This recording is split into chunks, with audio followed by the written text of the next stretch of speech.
live on TV and across all our social media platforms. Hashtag UBCJMU. Hope you'll be setting your alarms, cause we are looking forward to seeing you then.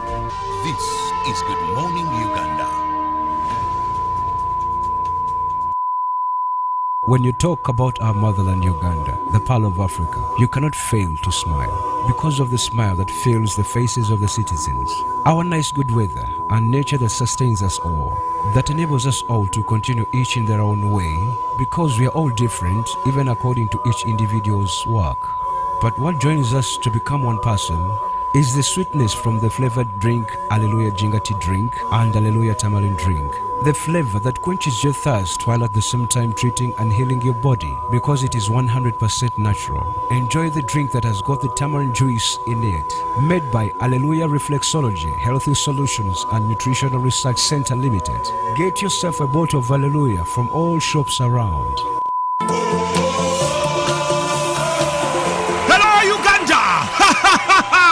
After bringing Kigali to its knees on energy ship to Nairobi, nothing brings out the true picture of a football derby like the Mijingo Derby. It's a derby that leaves many desiring for more. And oh yes, this is the time that the question that is frequently asked will be answered. If you own the water, we own the land. And all this will be sorted out on the 11th of November 2021 at the St. Mary's Stadium in Kitanda. Join us live on UBC TV free to air and radios as we bring you action after action as the two bulls fight and we sit back and relax at the comfort of our homes. UBC TV and radios, your home of sports.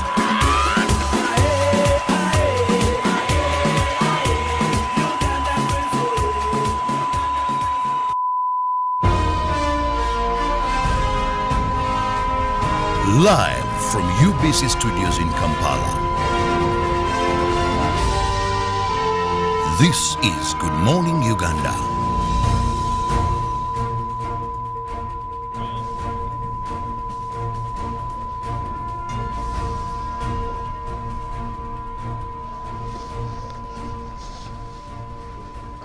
Good morning to you all, and it is 5th. Coincidentally, it's also Friday, which makes it the end of the week and also probably part of the beginning of November.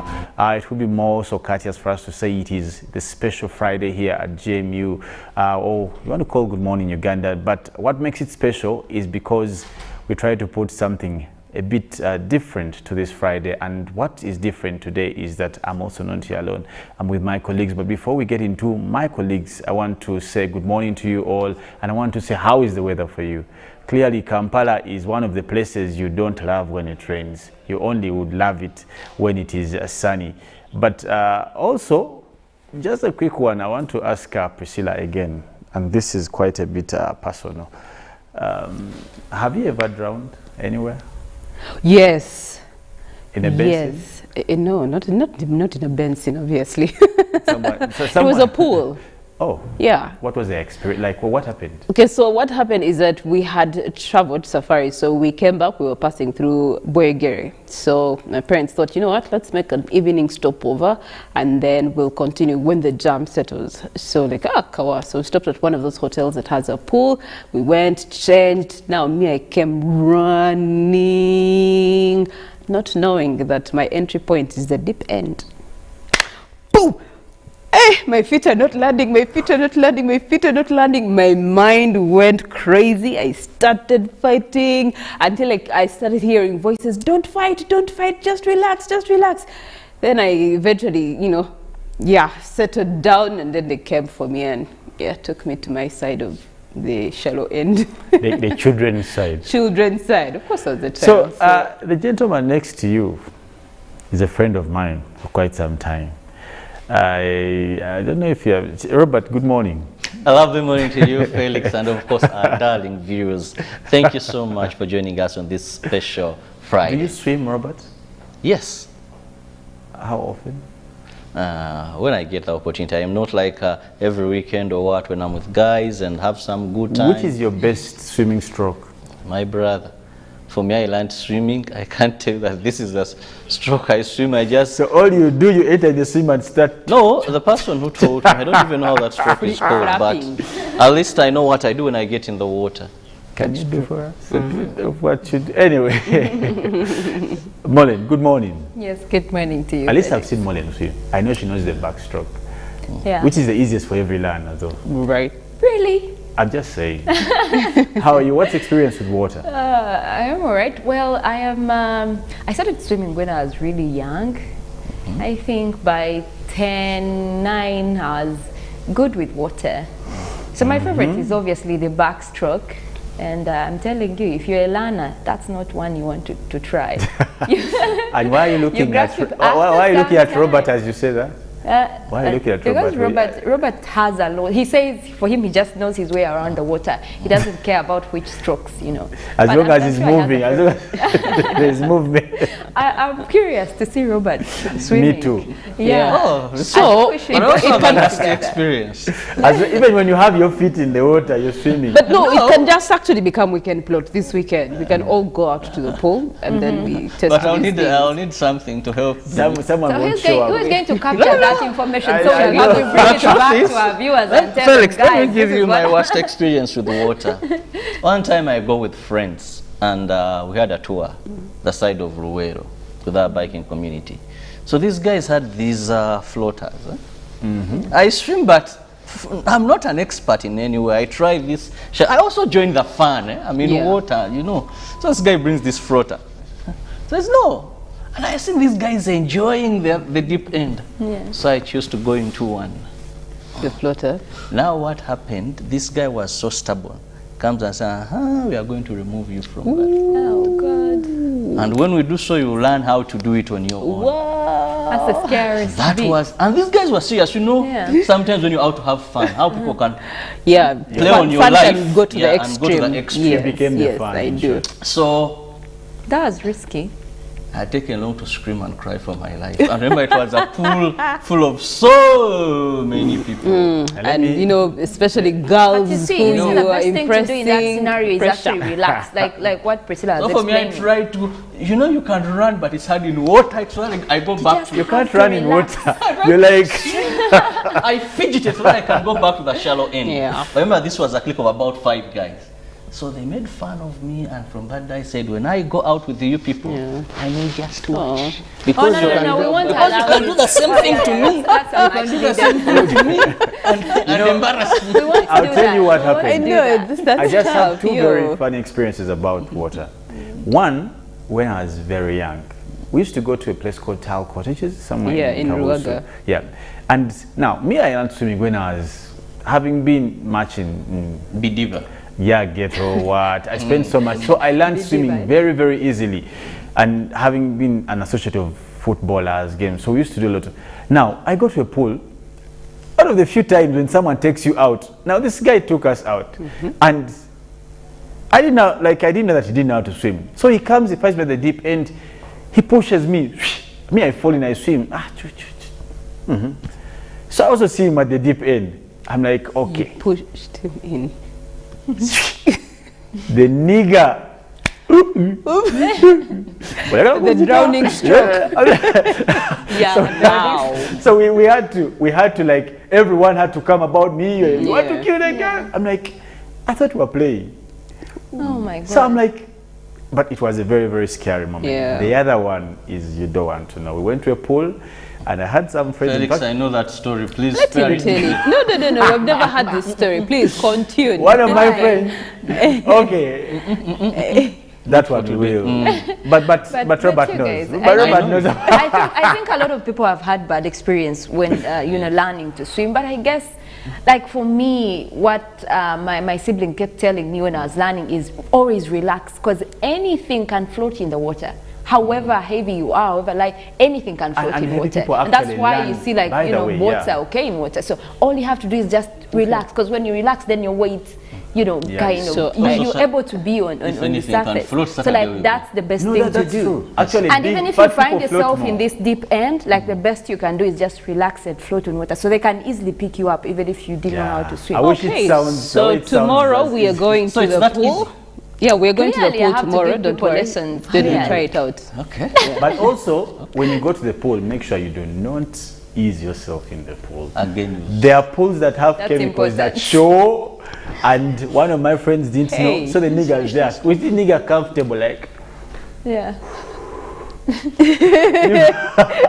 And before the chemical turned orange around him, and everyone like, Oh, wow. the other one, Kirabo, I told him I won't go, but let's. You and Kirabo have But suffered anyway, with this pool we stories. also want to engage our crowd out there and our viewers to be a part of our conversation. But today we want to give you a poll question that does go directly into some of the things that are happening in the country. Let's take a look at our poll question and ask you guys to contribute. Probably you can also share with us your swimming experience. But about our poll question today, we're looking at should vaccination be compulsory in Uganda to reduce the spread of COVID-19. Should vaccination be compulsory in Uganda to reduce the spread of COVID-19? Now, of course, this comes in a wake where we've seen many institutes and institutions, both government and private, trying to avoid people to access their premises if they do not have vaccination certificates. Should this be the drill so we get on top of the coronavirus? Share your sayings on our Twitter handle, on our WhatsApp number, also an SMS on the same number, which is 0709 60 25 92. But right now, let's take you through our local stories, Robert and Priscilla. And we'll begin with Parliament, where they are working to approve that is a supplementary budget to cater for the former Vice President and also former Prime Minister. The Parliamentary Committee on Budget has approved a supplementary budget of 1.8 billion shillings for public service to pay benefits to the former Vice President Edward Kiwanuka Sekandi and former Prime Minister Dr. Ruhakana Rugunda. The money will buy the two senior leaders houses, vehicles and annual allowances to staff members deployed to them. The Ministry of Public Service has presented a supplementary budget of 1.8 billion to work on this matter. The committee approved the budget but demanded that the available laws regarding enrollments need to be amended to avoid some leaders getting double benefits from government. Present before the committee also was Uganda Prison Services that presented a budget of 11 billion to purchase blankets, mattresses, beds and sanitary pads for inmates. Since Wednesday this week, the committee has already approved 3 trillion budget for government ministries and agencies in supplementaries. The Health Committee of Parliament has visited Entebbe International Airport to assess the operations of the government mandatory testing center. It follows complaints and allegations about the confusion at the facility. The Health Committee chairperson, also Ntwetwe County Legislator Sebikali Joel, led members to engage with Uganda Civil Aviation Authority, who presented how the facility operates. A representative from the Ministry of Health, also in charge of the testing facility, Kajirita Atek, told committee members that Uganda tests passengers but lacking port health, which still disturbs the ministry. Over 11,449 passengers have tested at the facility, where 49 tested positive, hence stressing the need for the facility to continue operations.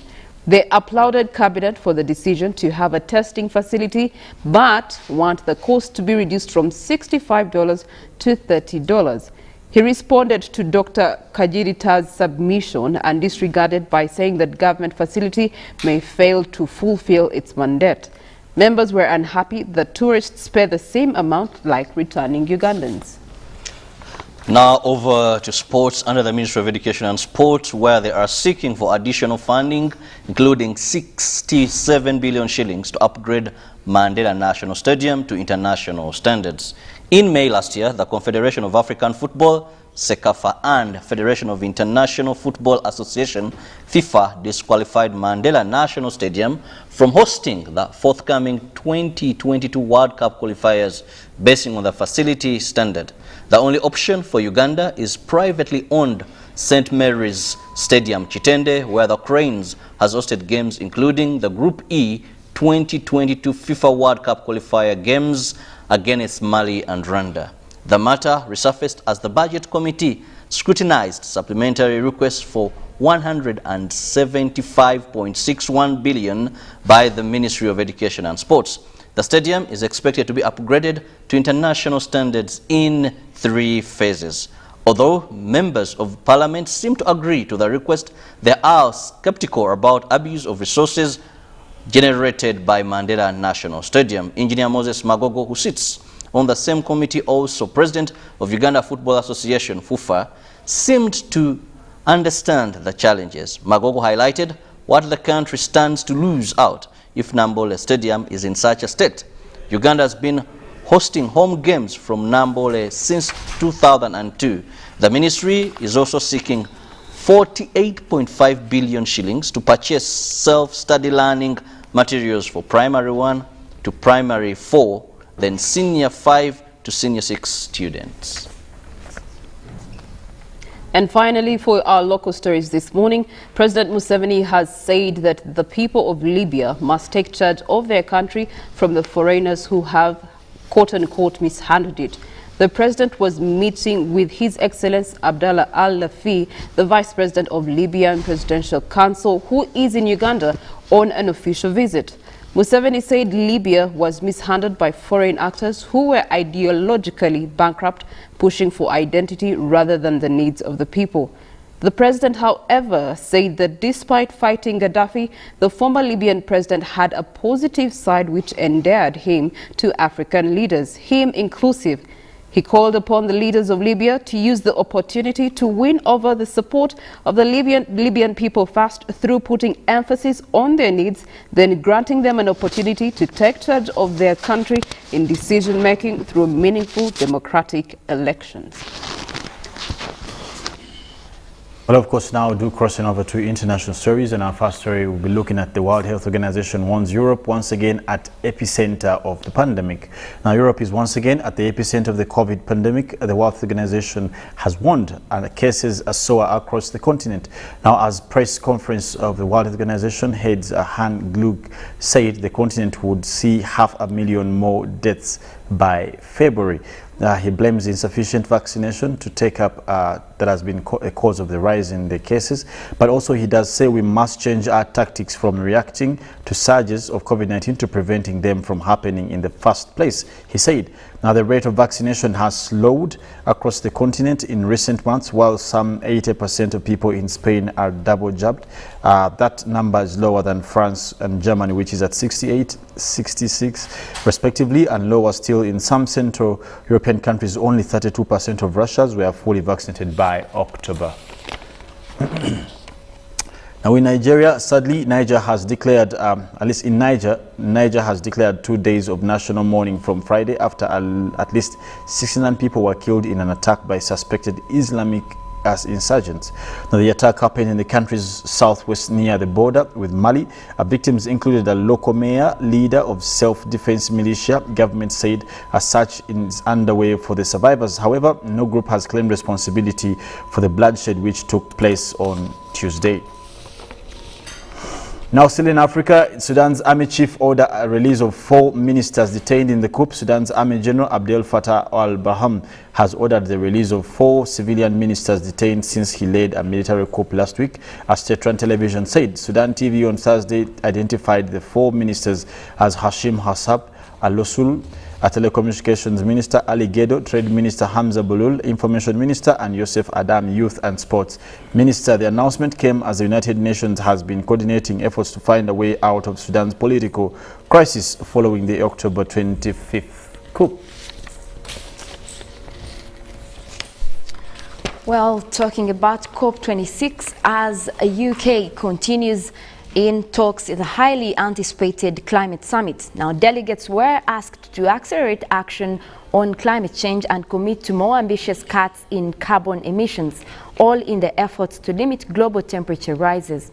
Now, Holycomb CEO Jan Jennings said earlier on Thursday that those investors in companies like his seeking long-term profits, factoring in sustainability, is the only way forward. Now, he said that his company was seeing much more interest from its customers to see green building material solutions, which was not the case 5 years ago. Janish pointed out that 30% of carbon footprint was in the build phase of development, so he believed it was important to make the customer aware that they can make a difference in this area. Now, COP26 President Alok Sharma told reporters on Tuesday that everyone is welcome in the green zone, the public area of COP26 Climate Summit. Now, when asked about the absence of some key figures from the oil and gas industry at the conference, Sharma explained that the UK presidency for COP26 Climate Summit was not, however, about being in charge of who comes into the blue zone, where negotiations among world leaders are taking place. Well, thank you so much, Molly Kinene, for that update of COP26, and I trust that the decisions made are going to be able to aid Uganda in ensuring that we protect our environment, especially the disease that is all over, deforestation. So we get to enjoy all the beauty and the nature and protect the ecosystem at the end of the day. It's still Special Friday on Good Morning Uganda, and as our commitment is every single Friday, we tone it up a little bit and introduce you into the weekend in a different style. So Felix Nkunda decided to bring us the one, the only. And I don't know if they had a wardrobe discussion, because they have this unique color that is, you know, combining both of them. Pink on men, by the way. We have been having color issues, Priscilla, on this show that much, you know. Mollen has promised us of chats. That is pink what? I will ask Michael. Mollen, now this is your chance, by the way. By the way, Mollen, yes. Guess what? I think Felix's is more of pink, but his is peach. Say what? Actually. Are you sure it's not the other way around? Pink? I am confident. So his is a little bit of pink, but no, his is baby pink, and then Felix is pink. Adult pink. really, this is peach. What is By the way, let me wearing tell you a is story, peach. just a small story. I'm downtown, we're looking for ribbons. So, you know, there's baby pink. There's baby pink, right? Yeah. So the decorator I was with goes to the ribbon person and says, "Do you have baby black?" I died. Oh, okay. Baby black. So How does that baby even pink, happen? that is Felix? So, No, Michael, our guest is in baby pink. Okay, our guest is in baby pink. Yes. Then Molly, the color expert. Felix is putting on. Adult pink. Today I'm not the expert. It looks like. Because you say, as long as there's no green, Mollen is not an expert. You Okay, guys so just Felix, who do we go have this ahead. morning? We have, we're privileged to have Michael Kitanda. How are you, sir? I'm okay. You're welcome. Thank you. You're I'm very to be smart. here. You're Thank you very much. smart. Thank you very much. You- I don't know about those colors though, man. Like I was about to ask, it's Yeah, good by to the put in way. your defense. baby what? Baby, I don't Baby know black. Can you imagine this? Baby black. I think Priscilla was lying on that. No, it but- was a lie, of course. They were just pulling the leg Maybe I of went to the, the, you I know, went the to service the provider. wrong nursery school, maybe. Probably. Or the teacher should have probably taught colors But you when you're wait. out. Next week, Mollen will come with baby green. Just wait. We will find- I But should. Michael, how are you? I'm okay, It's good to have you. Good to be here, man. It's been quite a time. We've been watching you, we've been following you, we've been listening to you, and finally you're here with us on Friday, GMU Special. You're the special Nancy this Friday today. I feel special already. I love that. I love that. How is everything? Not bad at all. That instrument is called what in Lusoga? Now. It's called saxophone in Lusoga. Okay. And in Uganda, it's called omulere. Omulere in Uganda. Molen, they call that what in your language? Okay, showboat. If my grannies are watching, they are going to be disappointed. Wow. So don't disappoint there. them. So don't disappoint. And, Anyway, you must love this instrument. I do. How long have you been doing it? I fell in love with this instrument when I was young. I'm still young, I know, but I used to play trumpet as early as primary school. So Trumpet? yes, trumpet is more straight. Oh yeah. So, but I wanted more challenges, so I fell in love with this instrument in 2009. That's about 11 years back, maybe. It is quite a time. Yeah, so I played it for about 12 years now. Wow. Yes. How is the experience? So far Every so day good, you fall man. in love So far, again so and good, again man. and So again. far, and I make people fall in love as well. Yeah, I have noticed there's something special about this instrument. Yep. With love, its relationship with love is so... I know. Mollen, doesn't this make you feel like Yeah. You want to accept a proposal? Yeah, this is the one instrument I would want, you know, on my proposal when you someone have is the just ring, just getting hand over down the on ring. one I'm knee. thinking, I'm Well, you know, thinking. there's a way it's filled. We go home, really. What's the relationship between this instrument and love? Honestly, probably you know. Well, I guess love is usually associated with sweetness, and this instrument has a sweet tone. You know? Wow. Yeah. Sample us and we see. Please give us one of those sweet things. Michelle, love will flow. If someone here will just feel the need to propose. Just a sample, just a sample.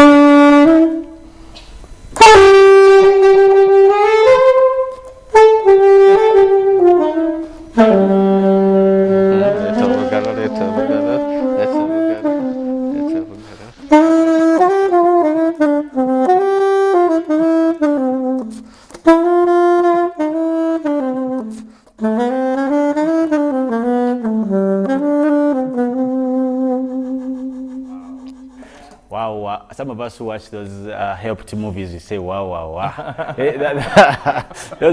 But anyway, we're going to have more of that when we come back here. My brother Michael is going to be giving us some of those nice music he has done. And of course, he'll be telling us more about him, where he has been, where he has not been, and where he's going. So let's take a break. We'll be back to the beautiful sounds of Michael.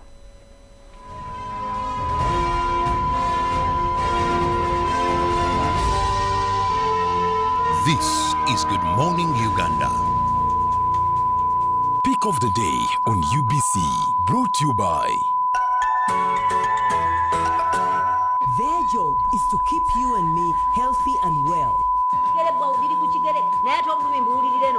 But sometimes they try in vain. How to get points? Just use MTN to make calls, send SMS, load airtime, buy bundles, or pay for MTN subscription services. Everywhere you go, MTN. Kagalino twalekedde ekyatulese tuzze tukalanga enfunda eziwerako ddala eno yego TV Super eyabakaguje njagala wekaanyi ewatali kwemamaaza olwo tuba tusimbudde ne Go TV Super dupa wawawa era nga bakutuusyako ekiga ekyabakabejja abasajja eŋŋwaŋŋuli kwogata ne busineema obujjudde omuhabati ku mitwalo 5,015 wawawa soka bulaza weefunye ekirungo kya Go TV Super ekijjudde obulungi ove mu baaje. It's Freaky Friday from Airtel. Buy or gift. Buy or give. Get freaky too! Dial *149*10# to load a Freaky Friday bundle for you to enjoy the best offers on voice and data. To buy a bundle for friends and family, dial *149*10*5#. Freaky Friday with Airtel. Buy or gift a bundle today. Dial *149*10# to get started. Airtel, the smartphone network. Hello, Uganda! After bringing Kigali to its knees on energy ship to Nairobi, nothing brings out the true picture of a football derby like the Mijingo Derby. It's a derby that leaves many desiring for more. And oh yes! This is the time that the question that is frequently asked will be answered. If you own the water, we own the land. And all this will be sorted out on the 11th of November 2021 at the St. Mary's Stadium in Kitanda. Join us live on UBC TV free to air and radios as we bring you action after action as the two bulls fight and we sit back and relax at the comfort of our homes. UBC TV and radios, your home of sports.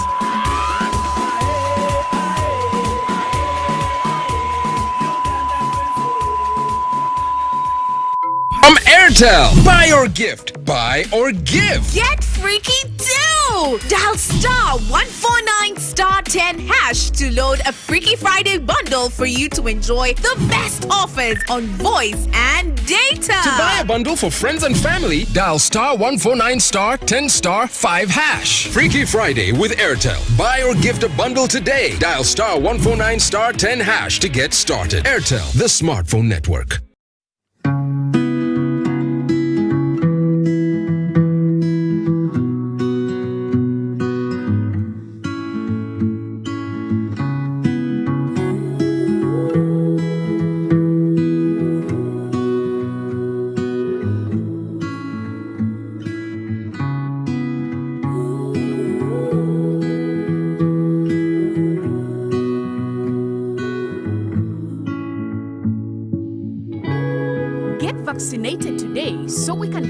closer to the normal way of life. Echa COVID-19 chijja kugwa.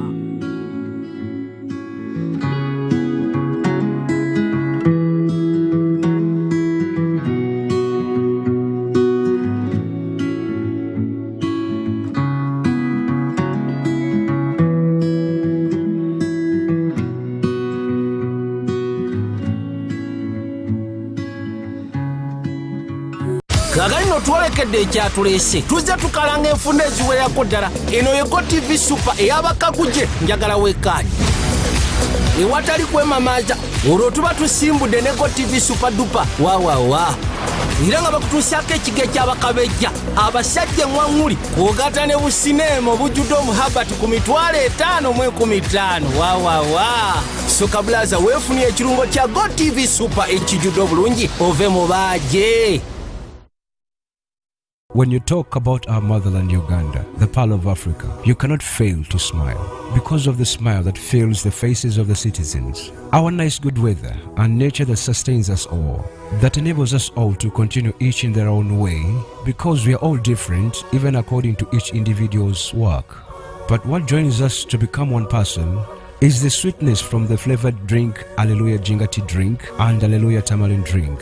The flavor that quenches your thirst while at the same time treating and healing your body because it is 100% natural. Enjoy the drink that has got the tamarind juice in it. Made by Alleluia Reflexology, Healthy Solutions and Nutritional Research Center Limited. Get yourself a bottle of Alleluia from all shops around.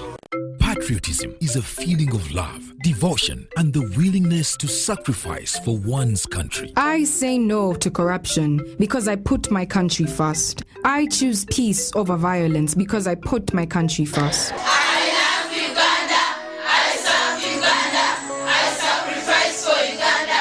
I'm loyal to Uganda. I love myself. Be patriotic. Uganda first. This message is brought to you by the National Secretariat for Patriotism Co-Uganda, Office of the President. Live from UBC Studios in Kampala. This is Good Morning Uganda.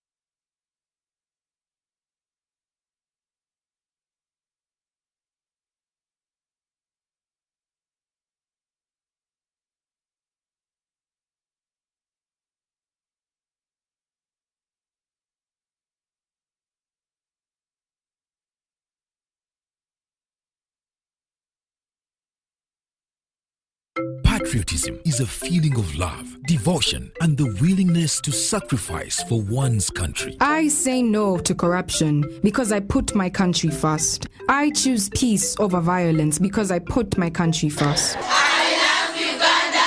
I serve Uganda. I sacrifice for Uganda. I'm loyal to Uganda. I love myself. Be patriotic. Uganda first. This message is brought to you by the National Secretariat for Patriotism Co-Uganda, Office of the President. Hello, Uganda! After bringing Kigali to its knees, all energy shift to Nairobi. Nothing brings out the true picture of a football derby like the Mijingo Derby.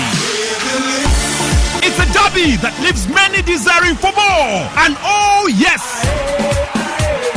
This is the time that the question that is frequently asked will be answered. If you own the water, we own the land. And all this will be sorted out on the 11th of November 2021 at the St. Mary's Stadium in Kitanda. Join us live on UBC TV free to air and radios as we bring you action after action as the two bulls fight and we sit back and relax at the comfort of our homes.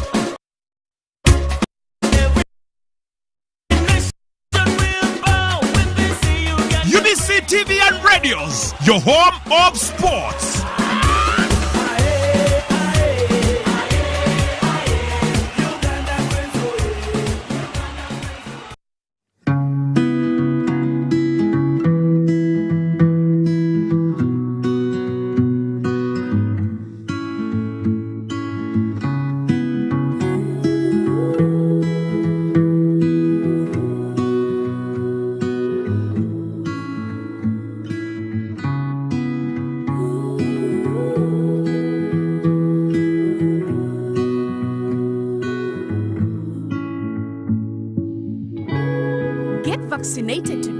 so we can get closer to the normal way of life. Echa COVID-19 kijja kugwa.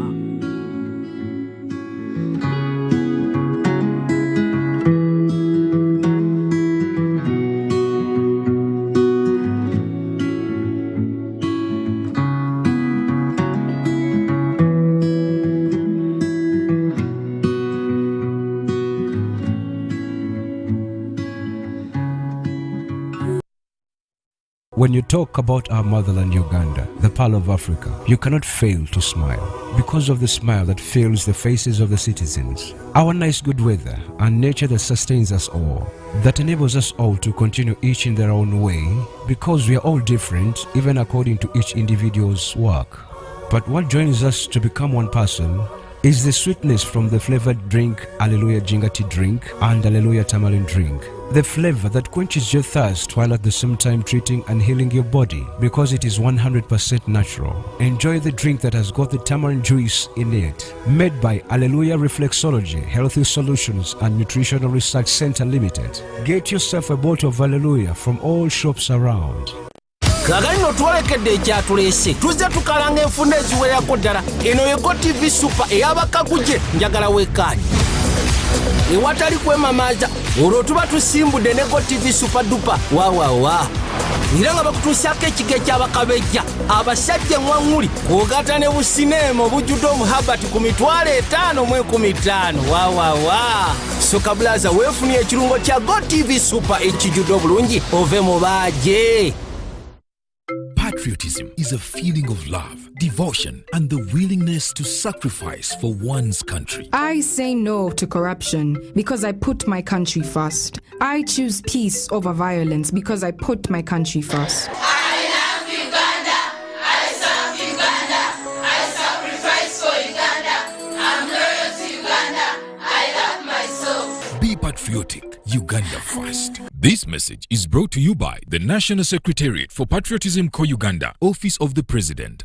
It's Freaky Friday from Airtel. Buy or gift. Buy or give. Get freaky too! Dial star 149 star 10 hash to load a Freaky Friday bundle for you to enjoy the best offers on voice and data. To buy a bundle for friends and family, dial star 149 star 10 star 5 hash. Freaky Friday with Airtel. Buy or gift a bundle today. Dial star 149 star 10 hash to get started. Airtel, the smartphone network.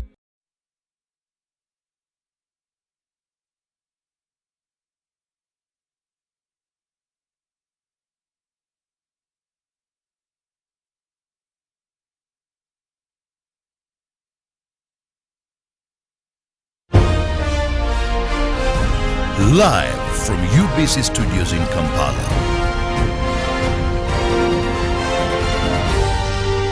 This is Good Morning Uganda.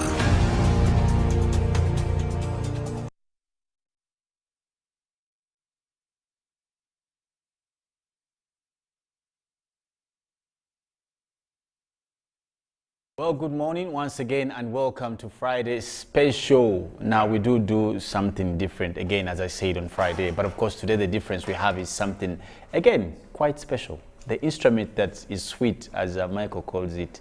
I don't know your experience with the saxophone. For me, I love that instrument with my life. And I remember one of my friends tried to Uganda with kugegenya. I don't know what kugegenya is in English. You're the ones who studied a lot of English. This one knows English. Try to imitate playing this instrument, and I thought I would. But the time I put my mouth on that thing, my jaws hurt me for 3 days. I don't know how you do it. I don't know what was the experience learning this instrument. Did you like have those pain? How do you deal with that? Well, I get this question many times. People ask me, don't your cheeks hurt? Yeah. But I keep on telling them, these are muscles, you know, just like any muscles. They contract, expand. It's like asking Cristiano Ronaldo, don't your muscles hurt? Exercise. I love that. You must have watched the game, most recent game when he did 2 goals. Do you support Man U or? Man, that's no fun.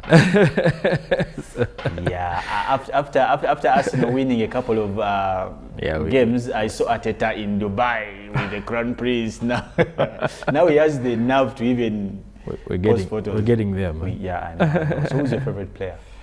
Currently? Ben White, man, surprisingly. Oh yeah, by the way, he's shocking the world. He's shocking the world. How long have you supported Arsenal? You know, we have newcomers, backbenchers. Kirabo is a backbencher in Arsenal supporters. He's been there for his caliber, what we call the caliber. I'm one of those who started performing, supporting because of Nwankwo Kanu. That's quite some time. That was 1990. You must have watched the Pires, the Ljungberg. Exactly. So that explains the frowns on my face. The pain. It's quite, it comes It's evident on my face. Man. Clearly. But anyway, back to the music thing. Yeah. Just tell us briefly about this whole music thing you do. When did you go professional and start to sort of like get out there and try to win breakthrough using the instrument? Well, my story is quite long, but not long compared to other people's stories. But I was lucky enough to go to a primary school that had a brass band. Which is? No, it was called Omega Primary School. And Omega? Yeah. What's that? It's in Mulago. So I grew up in Mulago, yeah. You're city born. Around Mawanda Road. And here I really got interested in playing trumpet because of a very funny reason. Which is? You know, back then when like you wanted to stand out and, you know, be unique so that the chicks really, you know. So I found trumpet interesting. So, I mean, I started like that. And then when I actually picked up the trumpet, I found that it's way more interesting than just showing just off. Being cool and once. Yeah. So I learned so much about the trumpet. And then until I felt that there was maybe nothing to learn anymore because I wanted to challenge myself to play the saxophone. And then 2009 I picked up a saxophone. And the professional beat started about 3 years later, 2012. That's when you think you had mastered it and you could do something good with it? Interestingly, I actually didn't think I had mastered it. But then I was just playing at home, enjoying, and then people were praising me. They were like, "You're sounding so good." This instrument is very special. Why is this instrument special? I've seen guys who have played the sax internationally, but there's something special about the saxophone among all the instruments. Truly, I've listened to guitar, pianos, there's something, what do you find in your experience as a person who's plays this instrument? What is the special bit of this instrument? One of the reasons I already explained earlier, it's the tone. Because the sweetness of the tone, outcome. Then two, I think I would explain, this instrument is very emotional. Like it is, I agree. So if you're one who really wants to like bring out your emotions, if you can't sing them get away. So this instrument, that's why you see it being used in gospel music. Oh yes. A lot love music, So it is a lot of, it's sentimental. That's what I call it. Yeah. So any projects you've done? Yeah. Okay. I've done projects with any albums before even the people you've worked with, but any like personal productions you've done? Have you? 2014 I released my first album, which was called Saxfaction. Saxfaction. Yeah. Wow, what a name! How many tracks were that? It was about 12 tracks. Wow. Yeah. Which some includes? of them keep. They are not okay. But one of the popular songs I did was One Pisa by Aziza Zion. So that's that album, but was a cover. Yes, a cover. And then I'm doing projects right now. I'm currently having a video notation. It's called Sax Boy. Okay. I think we're gonna have a glimpse of it later. So been around doing good things. Clearly, not any bad things. We are yet to know. Any particular people you've worked with and that probably are known or already? Of course, I've worked with. Of course, Aziz now. Jose Camilio. That was I met him in 2012 when I started out. Worked with Bebe Cool, a number of projects, and then I've worked with like the top guns, of course. And of course, in the jazz world, I've worked with Isaiah Katuma. He's a top gun as well. Yes. He mentored me as well. Michael Uma, guitarist, wonderful guitarist. Michael is a good man. Yeah, and right now I'm working with two talented saxophonists, Joseph Sax, and Happy K. Happy. When you say happy, and you look like happy. Exactly. I don't know why you look like happy. We're twins. You are in saxophone. No, but seriously, we are brothers. He's no, you're lying. No, seriously. He's my elder brother. Wow. Chaz is a good man, and he's really good at it. Very. I didn't know that you're brothers. Oh, yeah, man. So, did he inspire you in any way? Yeah, of course. It's a mutual thing. Or you did it before him? Yeah, I picked up the sax before him, but it's a mutual thing. We keep inspiring each other because we started out like quite in the same period. Okay. Yeah, so. Wow, yeah, I noticed you do, but that's a good thing. How is he? Very fantastic. He's a good guy. Man. He keeps smiling. That's why you call him happy, I guess. He's always... And that's his name, by the way. I don't know, like... That's his real name. I know Chaz. He's a very good guy. I love it. So, we want to have a performance from you, clearly. Okay. And... should I send the invoice already? Kidding. Okay, but also before we get into the performance, there's so much we want to know about you, because we've been getting a lot of messages since we started promoting you today. Yeah. And some people are asking also, you worked with these guys. We have had funny stories because of the Top Guns being the guy what's in the industry. What's your experience with these kind of people? Do you think? Why I ask this? When you're at the peak of the industry, the expectation is that everyone looks up to you. For example, someone will say, I want to work with Michael. Because any person starting out doing sax, they say I want to work on a project. True. But the fact that they want to work with you is evident because there's an addition you can put. True. So what's your experience with working with these people? Do you feel that did you feel growth, the satisfaction, or you're like, well, some of them are really encouraging, good. I mean, let me talk about Isaiah personally. Isaiah is more than I call him bro. He's my brother. Like he's more than people would say. This guy is like way younger, younger generation. But I call him brother, and he calls me brother too. So Isaiah really pushed me hard to know a lot of things about not just technically, but also the industry generally. So some of these chaps are very good. I know why, and I didn't expect you to talk about the other chaps because I have worked. I know what happens with those kinds of people. But anyway, Priscilla is over there, and Priscilla equally also has some things they would want to know about you before we get actually into the performance. And Priscilla, you had questions for Michael. I don't know if are you married? Probably I can break the ice as Priscilla brings in. Okay, Priscilla, you can ask it in Priscilla's tone. People came to my DM to actually have me confirm to them this situationship. Okay. So Michael, you have been around the scene. We see you on events, and you kill it when you're performing. Obviously, some hearts melt when you do the kind of job that you do. And the obvious question is, are you single? Other hearts also harden. That's like the most asked question to a musician. But currently, I believe I am taken, not single, because I have this. Oh, that's your girlfriend. Better half. Yeah. I mean, hold tight. That will never disappoint you. It can never. I know that people always with you through the cold. Whatever you put in comes in. So when it rains, you hold tighter. Exactly. Metal, really? Okay, all right. We do know that you've been part of Feza, and they do have an upcoming event, Sax in the City, this weekend. True. Tell us more about that. Well, just like I mentioned, we are doing this, the three of us, me, Joseph Sax, and Happy Chaze. So we are doing a project called Sax in the City. This is the second season, by the way. Last year we did one, and then we were hoping that by this time we'll be, out of this situation. So we wanted to do a live one, but we cannot. So what we're going to do is we're going to do an online concert. Okay. Just like we did last year. And last year was very amazing. So the feedback last year was very great. So we hope this year is going to be bigger. So Sunday, 7 p.m., Sax in the City concerts, sax music, like if you want to like unwind your Sunday and, 7 p.m. 7 p.m. It's going to get kicked off. So I know it's for paying. How do people actually get to be a part of this online experience? Now, this, I mean, people have been asking me about that. It's good you've asked me about that too. Let me answer that.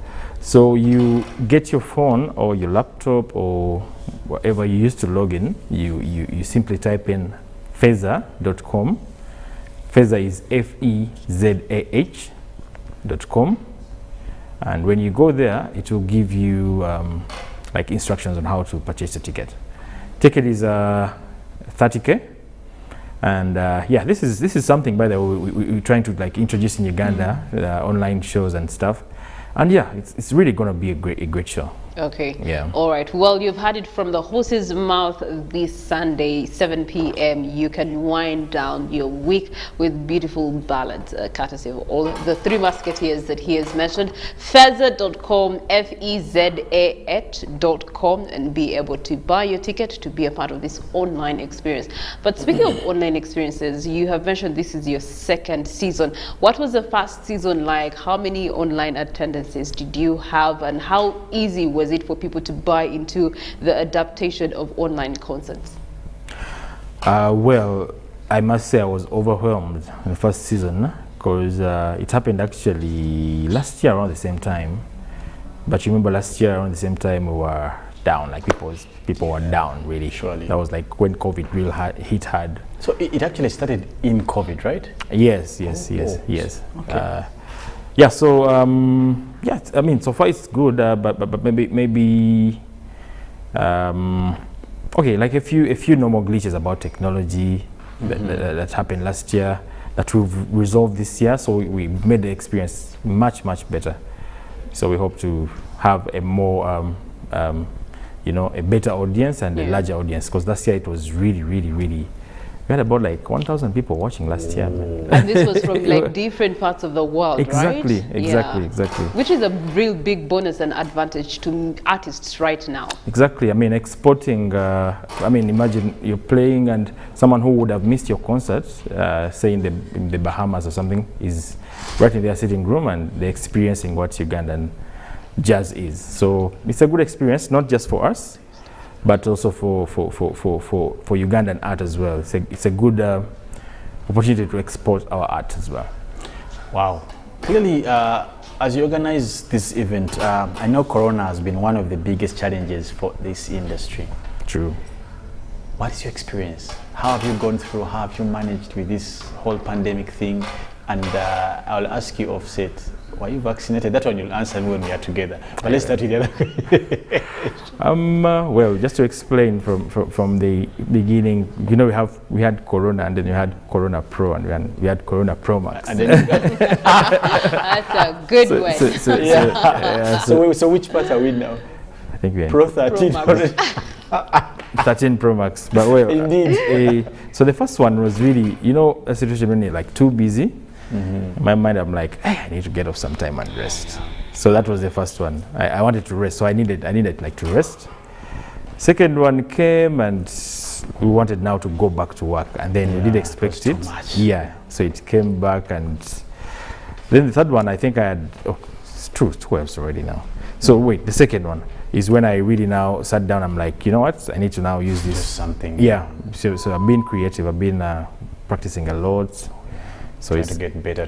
Of course, and recording like the video you guys are going to watch live. Today it's really massive. So clearly, Corona hasn't been that much of a hiccup for you. It's been an opportunity in disguise.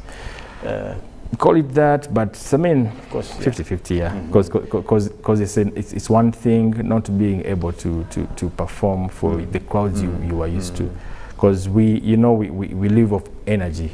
Musicians, so if you have a crowd and you're performing and the energy is cheering you up, you just reflect on that to get better. And the energy and that also gives you like. So which has been that best performance in your career, and you said this day when I was here, it's memorable. I'll tell it to my kids, at least up till today. Probably there's more that will come, but up till today, this one you pick at it like, this one was. Quite a number of them, but I think what stood out was when I performed with Burna Boy about 3 years when he came here. 3 years in Nambole? Like he was it was a Sheraton. At what? Sheraton. Sheraton. Yeah. So the story is, which song was that? No. The story is I performed at an event that he was attending before his concert. So this guy comes and talks to me. He's like, man, I need you to join my band tomorrow. The concert, I was like, ash.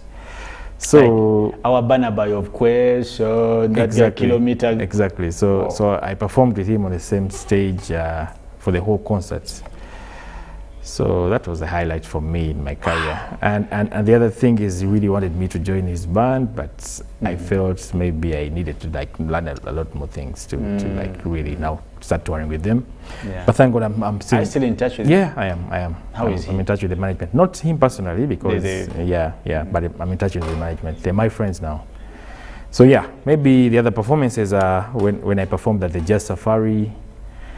And I really miss that event, man. I really hope next year, after all this is done, then we can do the Jazz Safari again. I know, man. Yeah, that was a big deal, and we pray that at least our life goes back to normal. True. But mostly, you guys get vaccinated. Where we are going, there is no entry to Michael's show if you do not have a vaccination card. I'm telling you. At least for Feza, you will sneak this one. This one, is it just? Sax in the City. Yeah. That one you can sneak because it's online. I know. But anyway, let us just go through a poll question. Michael is coming back to give us his first performance. Now, our poll question is: should vaccination be compulsory in Uganda to reduce the spread of COVID-19? Hit our social media platforms, also our WhatsApp number, which is on your screen. But for now, let us go into Michael Kitanda's performance, where he's going to give us a number. Probably this is a sweet instrument. Let's see how sweet this one is.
In Junior's voice. At Kirifias. Ahora Michael yatukuwa muziki. Video you're referring to. This is high-end, uptown, and that's why they call it sax in the city, not in the Chibanda. Do not attack Chibanda. That has been our life. Have you Michael? Tell her about your Chibanda experience. Did you have a Chibanda experience? I don't have any. See, we are No, I'm mending. kidding. But I feel encouraged right now. No, you man, Felix is always I'm laughing disappointed, Michael. having this kind of experience. How don't you know VJ Junior? How don't you know Salongo Jingo? I have to be on our side, man. I have no option. Yeah, I know, yeah. I'll let you be then. So that is a cover by, that is Low Feet. Yes, by Azawi. It's a lovely yeah, one. Yeah, thank wow. You. Thank you. You killed it, man. And you notice my eyes are closed. I know, man. He's just saying that. I kept on saying. So, does that allow you to go into the world? Do you be seeing the melodies in the air? At least according to movies, it's like those thin notes keep appearing when you close your eyes. Music notes. Yeah, music notes. There's a lot that happens when you close your eyes. Okay. I don't want to go into that. But if you see a guy coming, you're like. I mean, you enjoy when you close your eyes. The sweet things, you enjoy them when you close the eyes. So. I won't go into that. Michael. I won't go into that. I won't ask for further details either. I know. Yeah. So Michael, you're going to do us another number. Which one will this be? Okay. Any that. Okay. Let me see. We will follow it. All right. What's the producer saying? Let them give us what, and let's also just dive into that. Okay.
The man held his breath. I was going to be like, okay. Yes, I know he went and he was like, yeah. Wow. Well, then Yeah, he he's went about to like, stop. He's about to stop. He's about his to stop. breath. So like, he's still breathing, and more or less, I think it's no different from a person who actually sings musically. What you're doing, because like it's more or hitting less those high. Exactly. So how do you hold that breath for that long? Do you swim? I'm a terrible swimmer. Yeah, we have so many on the team. Don't worry, you're not Join alone. our swimming club tomorrow. We have my partner Priscilla there, who has an experiences of drowning. Kirabo, my brother, has experiences of the field. And there's a tall man up there you'll see later on who gets in the pool or the water goes out. Is already on the other side. But anyway, that is Vinka's song. That is, what is it, Wality or something like that? Panic, love panic. Love panic, yeah. It's Love a nice panic. one. It's a nice one, man. You killed it again. Thank you. Again. Because I'm in love with my instrument. I know, man. Situationship. So, this is what we expect on this Sax in the City. Sax in the City is a very diverse. I mean, the three of us, imagine all of us are unique in our own way. Clearly. So everyone is bringing their touch to it, yeah. No, man. So it's because you guys are all really good. Exactly. And you've done this, at least we've seen the work you've done. Yeah. We've seen the work you've done and what. But it is, I don't, let me just ask something. Like, when we, for example, if you do this kind of music, like, what motivates you? Let me just ask this. A lot motivates me, but what stands out is the fact that I'm able to inspire like a whole generation of mine.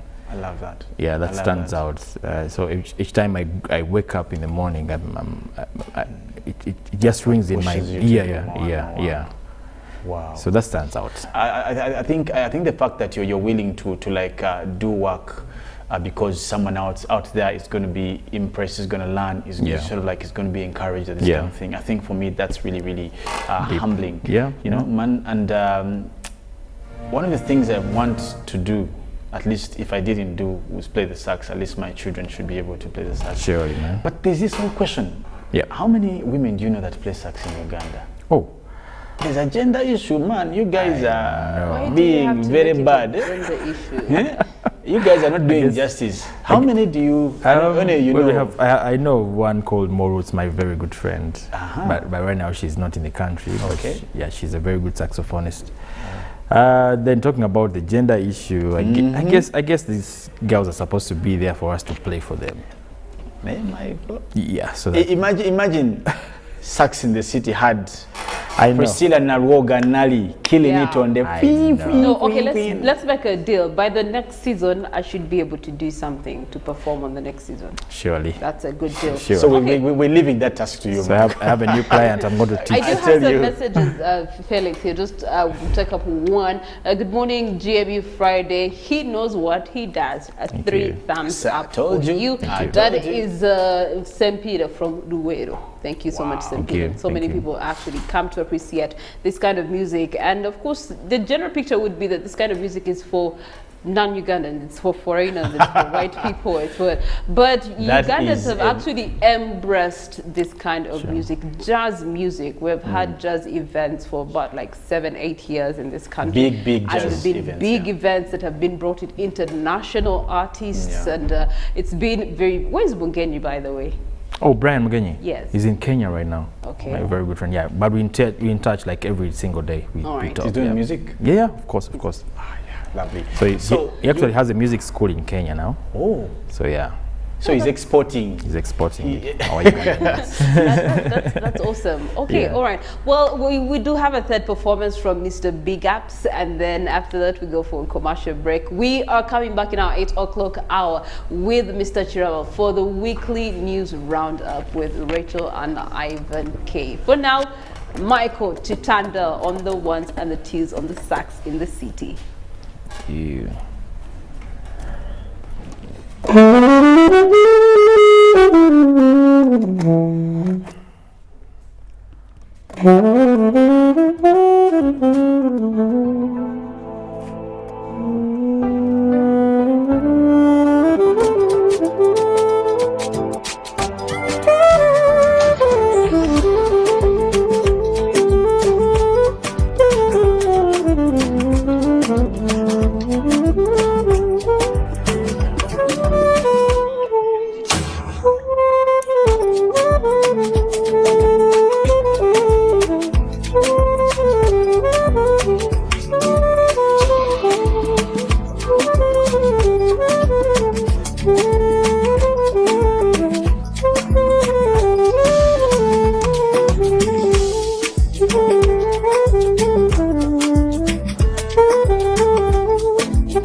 Wow. It's a Friday. I know. People rotate. So that part, Pierre Pounds killed it clearly. That is a good song. It's been trending. It's been a hit. It's been top of the charts. Then she comes out to do a remix. Have you done the remix where it has Isa Pendelesi, Fumigate? So clearly the one Fumigate. But that's a good one. Yeah. That's a good one. And I go way back with, Pia. Yeah. Oh. Yeah, way back. She Bambi. Way back, just like Azawi. So these particular three artists have performed. You notice they are all ladies. Yes, and we have stories with them. But God is good. Yeah. At least all of you now meet together at the table of stardom, and you share, like you're looking up to the dreams you guys used to talk about, and now you've made it. Can you imagine you're doing covers for people you know? How the feeling is really beautiful. It's a deep feeling. Clearly, Michael, you've done these songs, you've done the covers. Just before we go into the break, you just two, three words about this, your career, and where you see everything going. Well, let me actually just use this to talk to someone who probably is, or who is like me, or maybe was a few years back. Oh yeah. And they feel like they have no motivation in whatever they do, not just in the saxophone. Just keep on keeping on. Just keep on doing the right things. For us in talent, we believe in practice. There's nothing really nothing beats practice. And me, I really believe in practice. Be it soca, be it anything. So just keep on practicing the same good things, and one day you'll hit it. Yeah, you hit it. Wow. Well, I wouldn't want to add no butter to that. Clearly, the man has jammed it and blue banded it and margarine it. So I wouldn't want to add no butter. But let us take a break.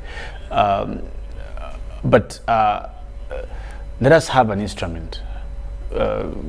That particular, just as of course, but being a Friday, the song is about a Friday, 22 party, and that's what makes this particular one special. So Kirabo is coming up to give us a news roundup with Atakali and also Kahwa there. But thank you so much for watching. But Michael Kitanda again on the instrument.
This is Good Morning Uganda.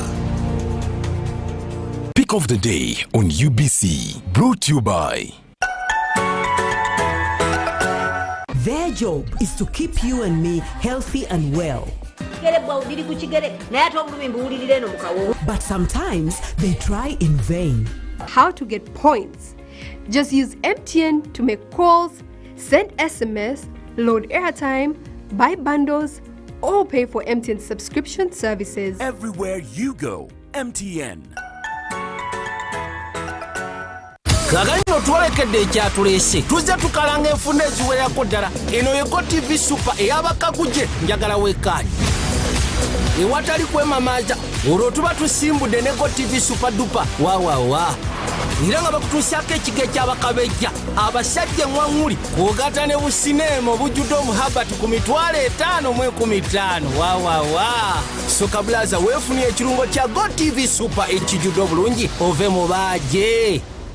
It's Freaky Friday from Airtel. Buy or gift. Buy or give. Get freaky too! Dial star 149 star 10 hash to load a Freaky Friday bundle for you to enjoy the best offers on voice and data. To buy a bundle for friends and family, dial star 149 star 10 star 5 hash. Freaky Friday with Airtel. Buy or gift a bundle today. Dial star 149 star 10 hash to get started. Airtel, the smartphone network.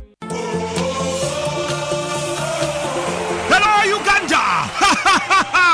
After bringing Kigali to its knees on energy shift to Nairobi, nothing brings out the true picture of a football derby like the Mijingo Derby. It's a derby that leaves many desiring for more. And oh yes! This is the time that the question that is frequently asked will be answered. If you own the water, we own the land. And all this will be sorted out on the 11th of November 2021 at the St. Mary's Stadium in Kitanda. Join us live on UBC TV free to air and radios as we bring you action after action as the two bulls fight and we sit back and relax at the comfort of our homes. UBC TV and radios, your home of sports.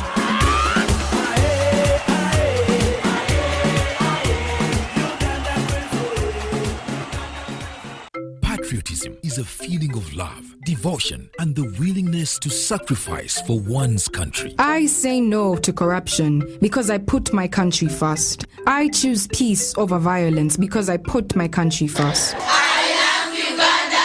I serve Uganda. I sacrifice for Uganda. I'm loyal to Uganda. I love myself. Be patriotic. Uganda first. This message is brought to you by the National Secretariat for Patriotism Co-Uganda, Office of the President. It's Freaky Friday from Airtel. Buy or gift. Buy or give. Get freaky too! Dial star 149 star 10 hash to load a Freaky Friday bundle for you to enjoy the best offers on voice and data. To buy a bundle for friends and family, dial star 149 star 10 star 5 hash. Freaky Friday with Airtel. Buy or gift a bundle today. Dial star 149 star 10 hash to get started. Airtel, the smartphone network. Hello, Uganda! After bringing Kigali to its knees on energy shift to Nairobi, nothing brings out the true picture of a football derby like the Mijingo Derby. It's a derby that leaves many desiring for more. And oh yes! This is the time that the question that is frequently asked will be answered. If you own the water, we own the land.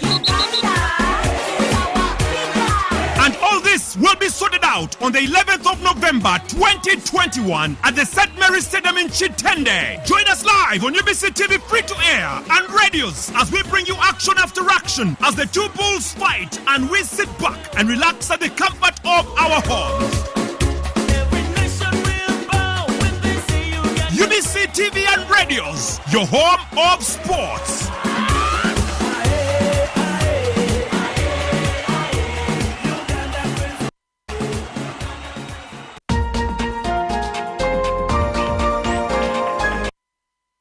This weekend on UBC. Uganda is steadily becoming a reputable and formidable breeding ground for top actors and actresses in this world. we're happy to have people like Sam Bagenda in this industry who paved way for a lot of people.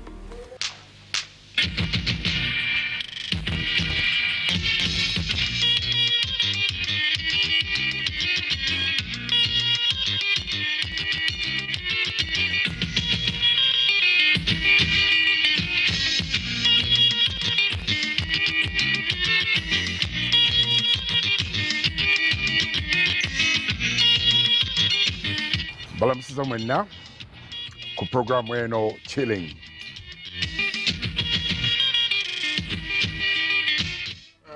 Can I call upon Charlotte Zabawanska to come and present this gift to the minister? Charlotte Zabawanska. Having joined the Ebonies, I've traveled. Yes. I don't know if as an accountant I would have been in office most of the time. I've traveled, I've performed in different places. I think I've performed internationally and nationally. I used to walk from Kaboa to Bat Valley Theatre. Yes. Which was the home of the Ebonies. Which was the home of the Ebonies then. Walking to go for rehearsals. Sina sente za agundi. The taxi and so on.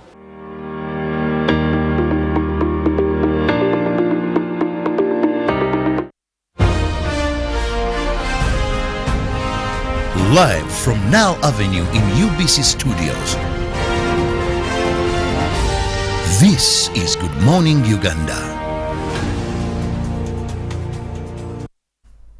A lovely morning to you. Once again, it is a special Friday and we are still making sure we create that Friday mood. It is time we look at some of these stories that have dominated the week, most when it comes to the print and electronic media. But before I go any further, let's also first look at what is trending today in the dailies. And we'll begin with the New Vision this morning, where we look at why Somalia expelled, that is Ugandan diplomat. Very big headline there in the New Vision this morning, giving an explanation to why diplomat was expelled. Then Nabanja Onek reconcile, that is the Prime Minister and the Minister for Relief and Disaster Preparedness, reconcile yesterday. There was a meeting. How Fide Rutaya found out he had HIV/AIDS. As we gear up to the World AIDS Day, that is on 1st of December, there is a series of stories regarding HIV/AIDS, and Fide Bongo Rutaya was one of the artists there that was a good ambassador when it came to fighting and creating awareness regarding the virus by then. Then government signs memorandum of understanding for vaccine development. That is Ugandan government. Still looking at the studying. There is so much study material for you there. That is in senior 1 English, then there's chemistry plus senior 6 economics and physics for you in today's daily. That is the New Vision. Looking at harvesting money. So much there, job loss drove Singh into farming. When he lost a job, he had a fallback position, and that was farming. The economy, UNBS closes 70 maize mills in crackdown. You remember there was something that was given to these people to put in place or else risk closure. We now look at the Daily Nation. That is from our neighbors there in Nairobi.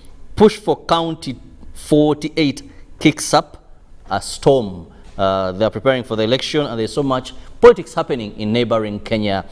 Still, we look at Kenya's cold drama in Kilembo. What are they referring to? So much in the Daily Nation there, but also 14 killed in that is a Subaru gunfight. Well, so much there, a death occurring.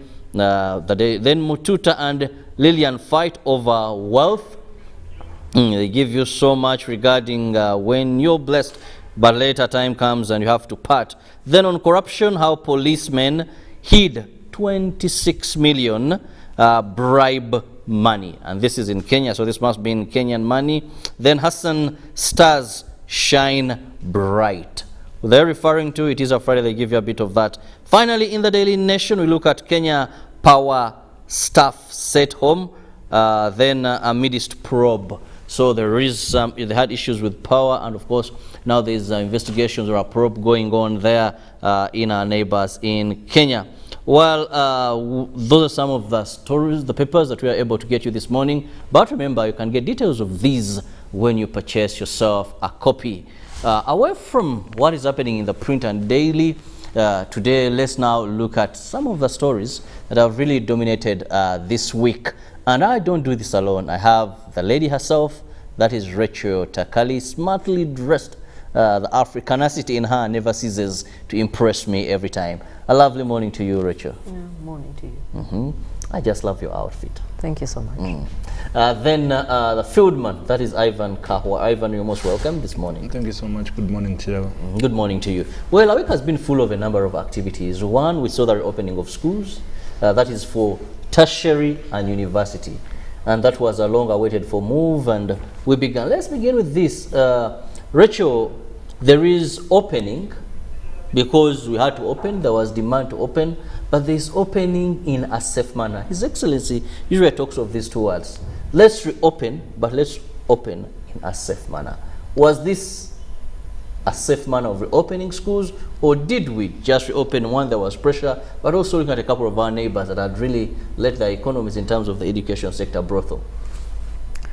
I think the institutions are trying hard to actually keep up with the standard operating procedures.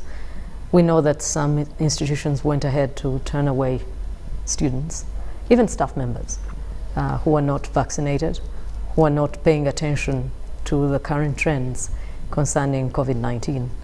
But also, they have worked very hard to provide the infrastructure that goes with SOPs, the sanitation measures. Some have even set up vaccination centers on their campuses.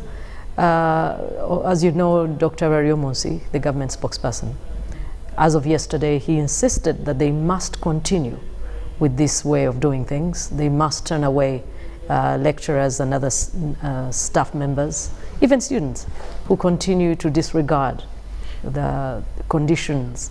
There were some conditions set in place for reopening to occur. They are trying hard to make sure that they meet these standards. And as you know, there are disappointments along the way. But Munsi went even ahead to say lecturers and other non-academic staff should feel free to seek employment elsewhere if this mandate is a problem. So they have done their part. It's not perfect, of course, but they're doing what they need to do. Ivan, looking at this reopening, there is an element of vaccination, yes, but by the time we reopened, we saw that we don't have statistics regarding students because the Ministry of Health said they're going to follow that up after reopening. But at least with teachers, we had those that had received first jab about 66% now, second jab about 32%, and still this isn't a good number of what we need to have. Let's look at the safety of these students. Yes, it's different opening up and you deny those without vaccination cards. It's equally also another thing, having them back, but you're maintaining the SOPs. Because now we are looking at two things. We have vaccination on the other hand, but you also have the SOPs. Vaccination will prevent severe illness, hospitalization and death, but it will not prevent contracting COVID-19. And to me, that is the aspect I'm looking at. That even for those who are vaccinated, you remain a carrier of the disease. And the fact that scientists have been explaining to us that those who are mostly in danger of contraction of COVID-19 are those who have comorbidities. And that is where now the other approach comes in. But regardless, I think in the best way possible is if all students can be vaccinated at the time of arriving at school, then the better. The fact that most of them were locked out, were barred from accessing the premises, shows that there was a little bit of unpreparedness per se. On whose side? Those are the institutions, but as well they will tell you, for example, Professor Nawango said they're waiting for the plan that the Ministry of Health has as regards to vaccinating students. And you find even that in other places where vaccination points are not, is also the other thing to consider. But we also need to interrogate further, why are Ugandans deliberately not willing to get vaccinated? Look at that category you believe has learned students, post-secondary institutions. These are people who can understand, they're above 18 and they know what they are doing. How about if we also listen to their arguments, as to try to understand why, so that you can have a clear plan that, fine, I am dealing with a certain population of 800,000 students, but we have vaccinated half of them. Half of them do not want to be vaccinated. So what are the arising issues? And I think the only way to mediate this or dialogue this is through the institutions themselves. Maybe you can have a dialogue or a meeting with the students so that they can re-echo out either their fears and whatsoever. But I think government has really done enough in terms of sensitizing people, as they've been working with media and even other entities. And to me, I think it's really a plus. But now, remember, government was targeting to vaccinate 4.8 million people by end of December. The figure has since risen to about 12 million. And the president last time when he was speaking, he said 23 million doses will be available by December. So technically, that shows you that by closure of this year, we shall have at least vaccinated quite a number of people. But remember, there are even other special categories that have not yet been fully vaccinated. And I think it's one thing I look at. We are on the right track. We just need to be focused and strategically positioned so that we do not register quite a number of other lacunas in the process of trying to reopen entirely the economy. But of course, my fear is at the time of reopening the entire economy, that is next year, we have that category of students from the lower classes. I don't know what plan exactly we have in place, because that's where now the fear is, though they always say that the young ones are not more affected more than the elderly, and that also needs to be given focus. Well, we still call upon every Ugandan, let's be responsible enough, go and get that jab, because the reason is it's only when you're vaccinated that we are sure that even when we have a surge in infections, we do not have hospitalization, we do not have death. And this happens. Many countries have opened up, and they're opening up, their infection rates are very high, but their death rate is low. Though we still have some countries like Russia, they even manufacture some vaccines. But when you look at the death toll, it seems to be increasing because people are taking so long to make that important decision. Well, Ivan, away from the reopening of tertiary and universities, also another story that dominated this week was finally the Minister for Works and Transport, General Katumba Amala, coming up and presenting the fee to be paid on Kampala-Entebbe Express Highway. We must remember this highway was commissioned on the 15th of June, 2018. And people had to start paying.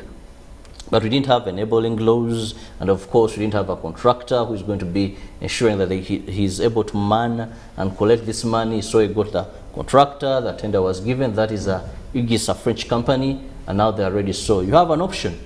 If you're going to use the express highway, then you have to pay, or you can't use the other road that goes to Entebbe.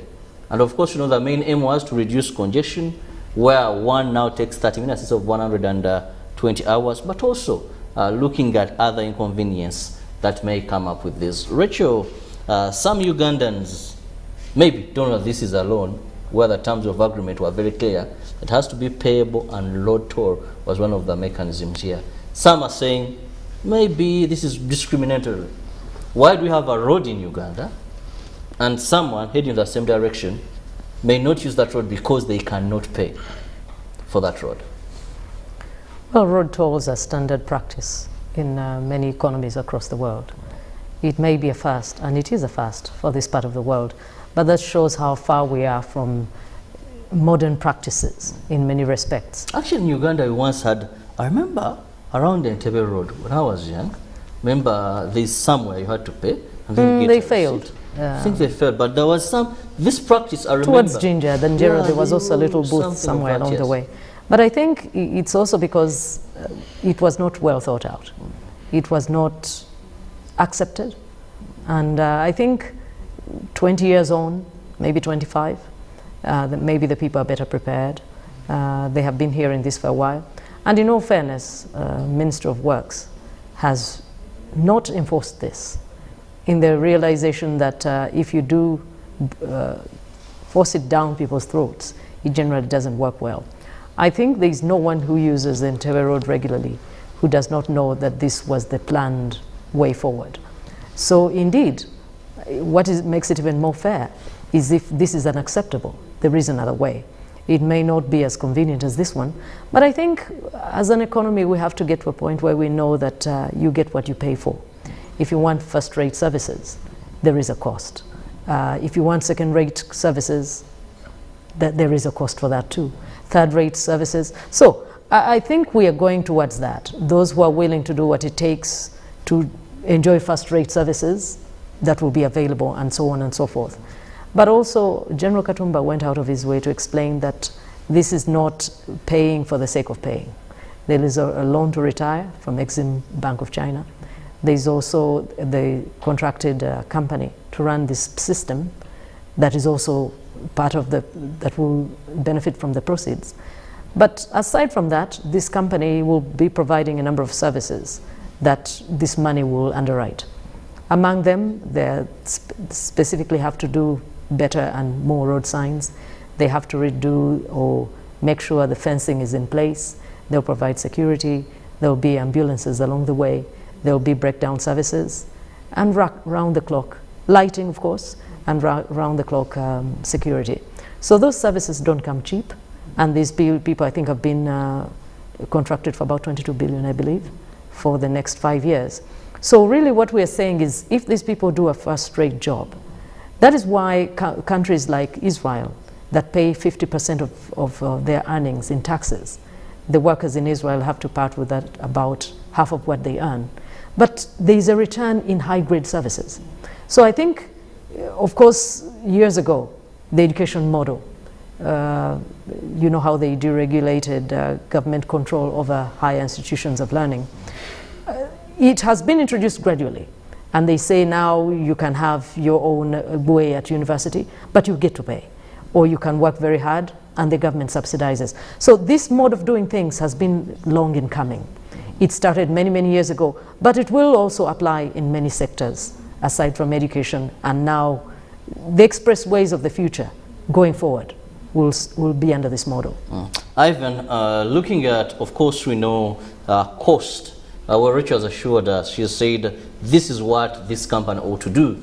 And I think this is where most Ugandans, if at all these services are provided as promised by the contractor, then we believe there will be value for money, because these are some of the fears of the express highway. In case your car broke down, there isn't anything to do with sufficient lighting, there's a lot of insecurity on this express highway. Someone will tell you, as long as it is 7, don't dare. Go there at your own risk. So when these are improved, we hope there will be value for money. But let's look at also the cost. Though the minister said these are going to be revised after, I think, a year, we have a loan that we must pay in 40 years. And of course, it has an annual interest of 2% every year. So Ugandans must assure that this is done. But looking at these rates, Ivan, let's look at how friendly they seem to be, or they could be according to you. Motorcycle, that is 400cc, no border borders. They have to pay, that is 3,000 per a single passage. If you're going to Entebbe, you pay 3,000. If you're coming back 3,000, that is 6,000. About 1.something liters of fuel. Then class 2, those are light vehicles, 5,000. So to and fro, that is 10,000 if you use the express highway. Then medium good vehicles with 2 or 3 axles, these will pay 10,000. So that is a 20 to and fro. Looking at large goods vehicles and buses, we'll have that is 4 to 5 axle. These ones will have to pay 15,000. So if to and fro, that goes to 30,000 shillings.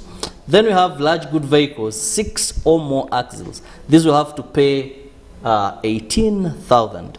However, there is also an opportunity that is for regular users, where there's been a discount. Weekly frequent users, discount of 50%, discount for 7 days, return trips purchased in advance.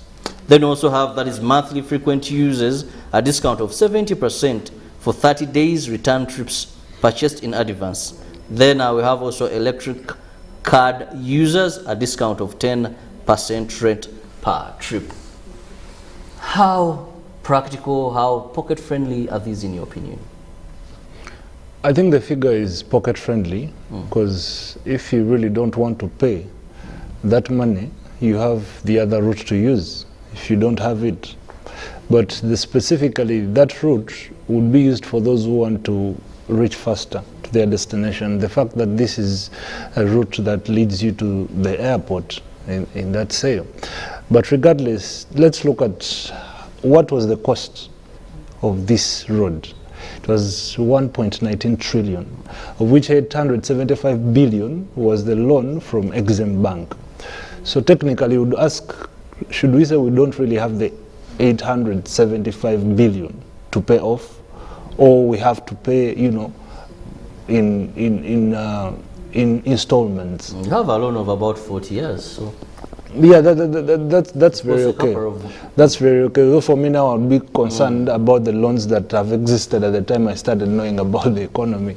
So it's also quite very important. But to me, I think this is a good venture to try to retool and train the public that sometimes when the country is doing something that is better for all of us, it is upon us to also contribute to the aspirations of this country. It is really a good venture, and the fact that we have quite a number of roads that are classic, by the way, you know, but you'd really ask yourself, is this kind of a model road that it will be rolled out to other places? For example, if you had to construct another express highway, where would you really put it? Because you know, even in PG, by the way, even a little, actually, Kampala is planned. Yeah, even when you look at the constructions, I think the MPG, you know, kind of though sometimes people call them flyovers, but I call them, they're just bypasses that, you know, because after flying over, you still bump into a narrow road, and it shows you that planning is not really good. But to me, I think those figures should be amended at any one point T, depending on the responses that will come from the road users. But quite most importantly, security is always paramount when you're using such roads, and even before the toll fees start to bite, that is in the beginning of next year, you have even witnessed accidents on the road, on that specific road, you know. So it even shows you that the discipline in this kind of... Also, one of the things you witness on this road is I think they have to improve with immediate effect the road furniture as soon as the company, now that they know, because this is one road I don't want to believe that Ugandans cannot read road signs properly, because every time I've used this road, you either stop to see someone, you think maybe they have a problem, and they will tell you, now I'm going to Busega, I'm stuck here. There's a lot of confusion. So if a person aims to save time, and maybe they know this is a highway, this is the modern road, as soon as I get to it, I'll go through, and they're going to spend more time when they are lost. You're not trying to identify where is the next point at the end of the day. But in terms of signage, really, we are not really doing bad, unless you are just ignorant about the signs themselves. I just noticed a couple of people who are confused as they drive through this. No, it's just in town service. For example, there is a one-way just at, I think, is it where at Nakasero, where there's that route of Piato, French Embassy, where the French Embassy is. Yes, now, the confusion is in the other places where there is no signage that this is a one-way. So you find people confused. But at Entebbe Highway, starting from the paint, because all those are signs, the white line, then you have the pointed white lines, then you have the signage, then there are quite many. Then you have these red kind of, they're metallic objects that keep lighting red. So there are many signages around. I think what we need to do now as a country is to continue sensitizing people about these signages on the road, that if you find this, what happens? Other people just find themselves flying off the road simply because maybe their attitude towards the road is zero. Because most importantly, you can know how to drive or whatever, but attitude is the most important aspect when you're seated in the car. So to me, I think for the signages, it might be human error on the side of the road users, but at least they are quite enough. Many of the roads, let it be the highway of Masaka, let it be Jinja Highway, quite a number of them are well strategically positioned. Well, finally, also looking at stories that made headlines this week, is this very week we saw Ministry of Health and Partners launch, that is the family planning commitment, of the year 2020 up to 2030. And when we look at usage in Uganda, it was very clear that it's almost about 28%. So many ladies have children when they are not ready to have them. And they are addressing challenges of availability, also some other factors. And I want to start with Rachel here. Rachel, when we look at the issue of family planning in Uganda, health is a priority for many countries. But this is something that any developing country must have a quality population, not just having a population, but a quality population. And one of the ways is embracing family planning, where you have children by choice, not chance, well planned for. Let's look at this in Uganda. It's been around almost for the last 20 decades. Family planning consumption is directly proportional to the socio-economic development of a society. This has been proved again and again. It goes hand in hand with the Human Development Index of a given society. The more especially that the women are educated, the smaller the family sizes. As professionals, they have less time to carry babies. So they tend to fit it within their schedules and so on and so forth. So education is one of a method? Of course. Yeah. Okay. It has been proved to automatically cut down. The more advanced the society. It is so true that China, a few months ago, decided to relax their one-child policy. And this had been imposed on the people of China because they said the country has a massive population and they can't afford too many children. A few years ago, they discovered that they were in negative population growth. And they said, well, please, you can have a second. There are almost no takers. These women are highly educated. They are not interested in spending all their time running after babies. Not that that is a bad thing, but it goes with education. South Korea, I think they are the most poorly placed at this time. They're in serious population decline. And they, because of course they are also very, very highly educated society. And the pressures on women in those societies are important. Japan is not far behind. What I'm trying to say is that this population size in this country will fall by itself as education improves, as societal incomes improve on the whole. That is not to disregard the place of family planning, but family planning will only move in tandem with those other issues. There is no amount of pushing family planning aside from education and increased income that can cause it to pick up pace. But also cultural attitudes, especially in the countryside, are really regressive. Many in the countryside are still in the Stone Age, and they really cannot entertain any woman saying that please let us control the population. And but if you can't give me the babies I need, they'll get someone else. I'll get someone else. And let me bring in a man here, that is Ivan Kahwa. Ivan, how best can Uganda as a country must accept family planning is the way to go, because we have one of the highest fertility rates. Even if you're to look at East Africa, Rwanda is about 3.99. You come to Kenya still, but Uganda is about 4.9. So we are the highest here in the region. But also we find that we still have issues when it comes to quality population. How best can we promote this? 20 years, you would think this is a thing every Ugandan would embrace. But we still have people who tell you, I cannot dare anything regarding family planning. Someone was recently proposing to castrate men. Ivan? Not for that reason. Ivan? Yes.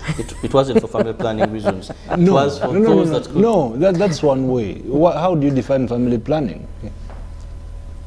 I don't want to... Wait. No, that's vasectomy. One would know that, yes, this man will not be able to give birth again, but because that issue has also it has other complications, because vasectomy, a person remains active.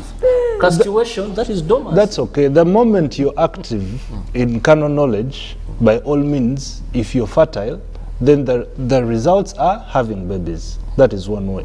So family planning in that regard, actually, in the other aspect, it has the good side and the negative side. it has actually even promoted more immorality, sexual immorality, because someone knows, okay, fine, if 10 women are using family planning, then you can sleep around them without even protection. So that is the other side of the danger of family planning. But to me, I see this issue as a social kind of concept that we need to address.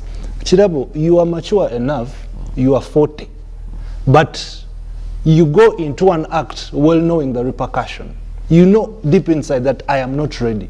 I do not have money to take care of the repercussion that might happen. Who is responsible for you? Should someone come and compel your woman to use family planning? What if she doesn't want? And she says, no, as my man, we can work out modalities on how to prevent unwanted pregnancies. And you have quite a number of, solutions to that. Using condoms, others use their monthly, there is that way they count their monthly menstruation. All those are natural family planning methods. So, you find that many people might resort to the natural family planning methods other than the artificial, because even the artificial methods have their own problems. So, that's why we need an assessment to find out this population we are handling that is so actively, that is so active. What are the best kind of family planning methods that can really work for them? Because I also look at the aspect of the repercussions in terms of their health, even their uncomfortability. You find me as a man, I am not comfortable, my woman using family planning in that regard. But as well, we need to have a productive society in that regard. But moving forth in that thing, it's what Madam Rachel is proposing. Once you give a girl child good education, they can drive the aspirations of men in terms of advancing towards them. And that is one of the key solutions to that letter. For men, sometimes we never care. And remember, a poor man is more active than a man who is always busy. Those are the people having, canon knowledge every night. They just give birth anyhow, and you find it is really a very big problem. So once you have a girl child who is well educated and can mediate or block the other gender from creating a situation that all of them will have to regret, it is quite critical. So let's elevate the girl child in terms of reproduction and productivity, so as they can be the bar, set the bar high, so that we can have the quality population that you're talking about. Well, I want to thank you so much. That is Rachel Takali and also Ivan Kahwa. And of course, you have been looking at some of the stories that have made headlines during this week. Very importantly, please go and get your jab.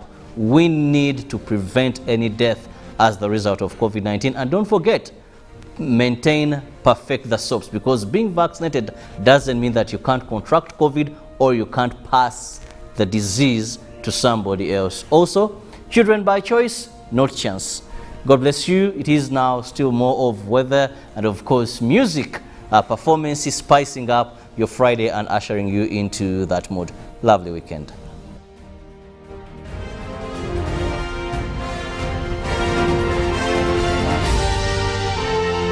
This is Good Morning Uganda. The board and management of the Uganda Hotel and Tourism Training Institute informs the public that the 12th graduation ceremony will take place on Friday, the 5th of November, 2021.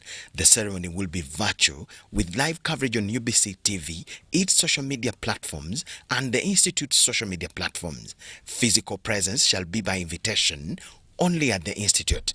The guest of honor will be the Honorable Tom Butime, Minister for Tourism, Wildlife and Antiquities. Prospective candidates for the 12th graduation will include Diploma in Hotel Management 2017, Diploma in Tourism Management 2018, Diploma in Pastry and Bakery Management 2018, National Certificate in Hotel Operations, April 2018 and September 2018, National Certificate in Tour Guiding and Driving, April 2018 and September 2018, National Certificate in Pastry and Bakery, April 2018 and September 2018, and some of those who missed out on the previous graduation ceremonies. Candidates who have fulfilled all academic and other requirements such as fees should register with the Office of the Academic Registrar after payment of a graduation fee, 252,300 shillings inclusive of bank charges, on the account number 0146 365 607 5963 in DFCU Bank in the name of the Hotel and Tourism Training Institute.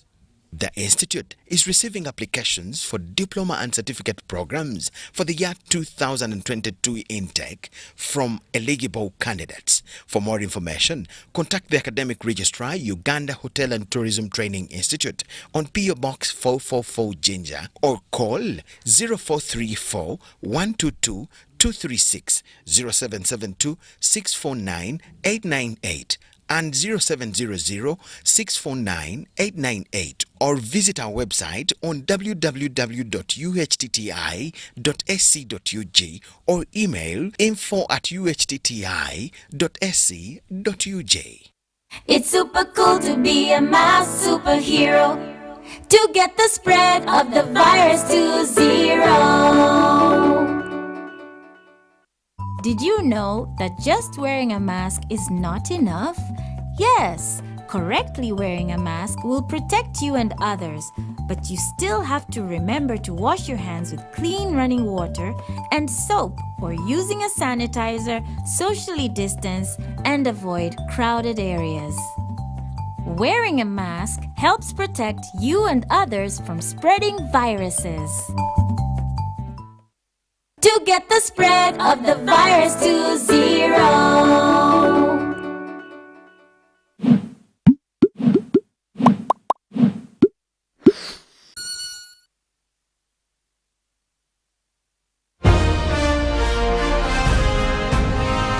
Live from Now Avenue in UBC Studios.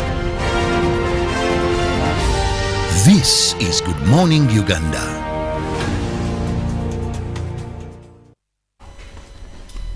Yes, it is still our special edition here. That is our Friday special, so very much welcome. We're going to talk about but still talking about the outcomes of the ongoing climate summit, that is COP26, that is in Glasgow, Scotland. Now, we have seen talks ever since day one, mostly on what countries are committing to in terms of actions for climate change. But this morning we did see most of the outcomes that are coming up from yesterday's sessions, and most of the plenary sessions were still pointing to the time when they are agreeing on to cutting down carbon emissions. But most of the talks that are coming up are about coal production now. With more countries having cuts in power, there is always a solution of people going back to the production of coal. But now the summit is looking at more ways, especially going to renewable energy.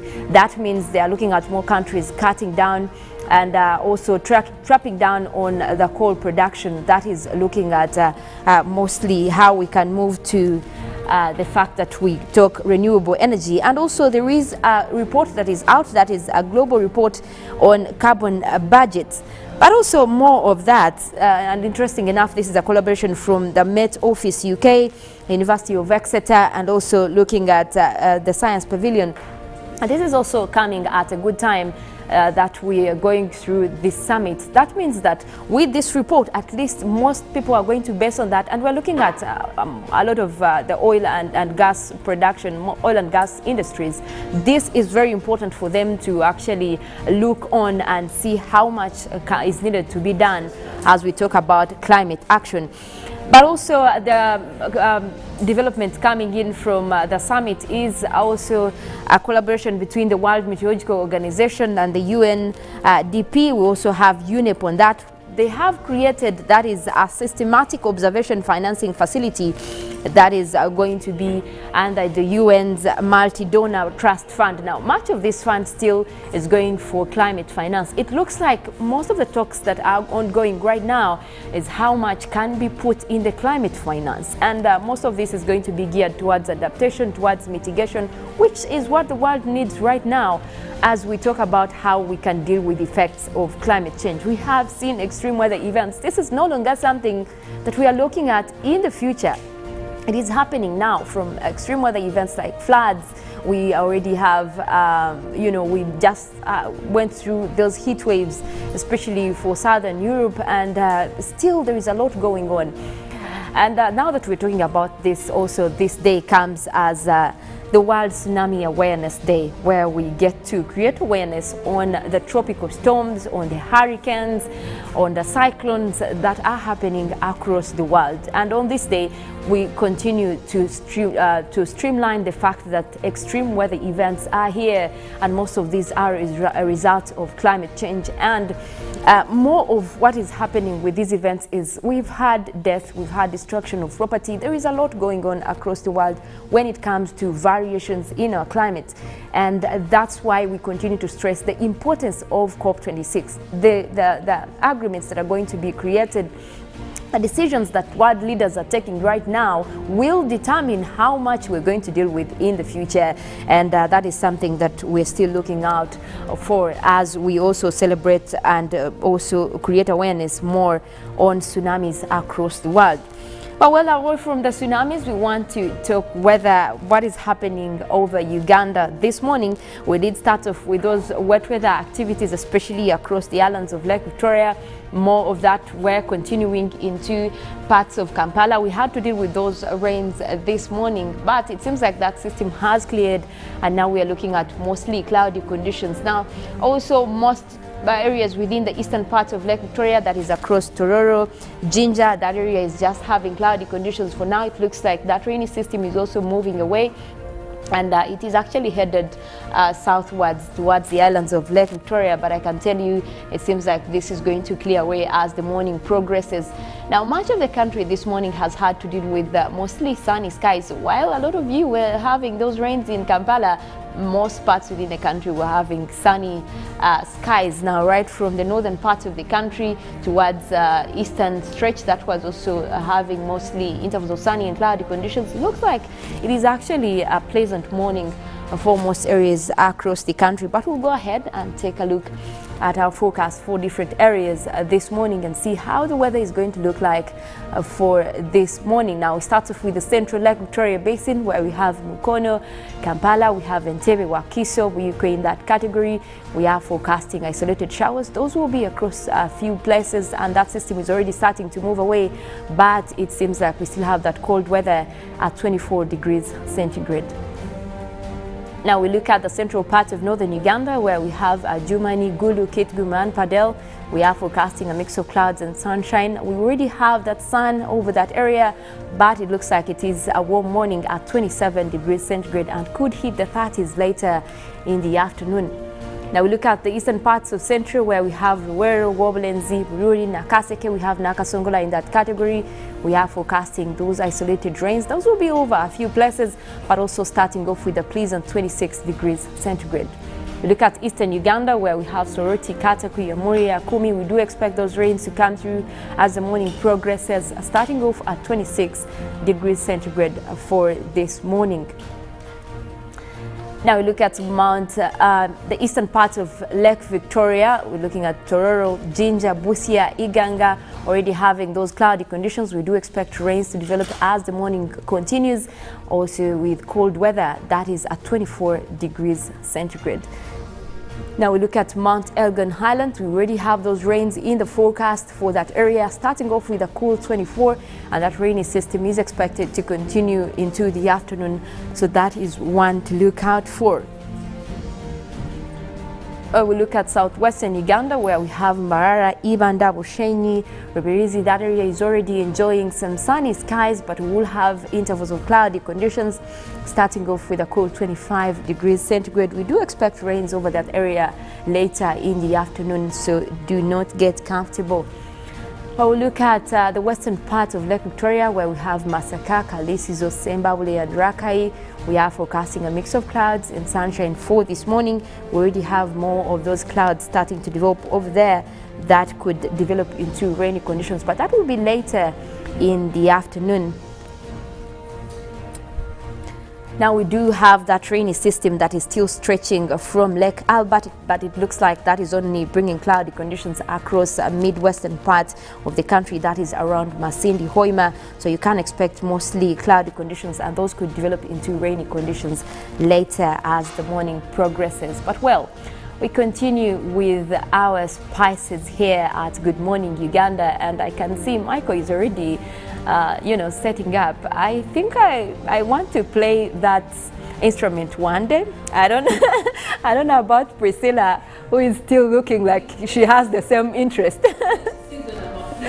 For the sax in the city, so should we have Michael take us through maybe some lessons? Like a duet, right? Like a Good Morning Uganda duet on sax in the city. When you are drowning tomorrow, the soup will go. But there's something beautiful that Michael has done, and I want to just look at this video. Saxophonist, don't mistake it. Let's just take a look at this video, and then Michael will come back to tell us about this video, and of course we have his crowning of the presentations.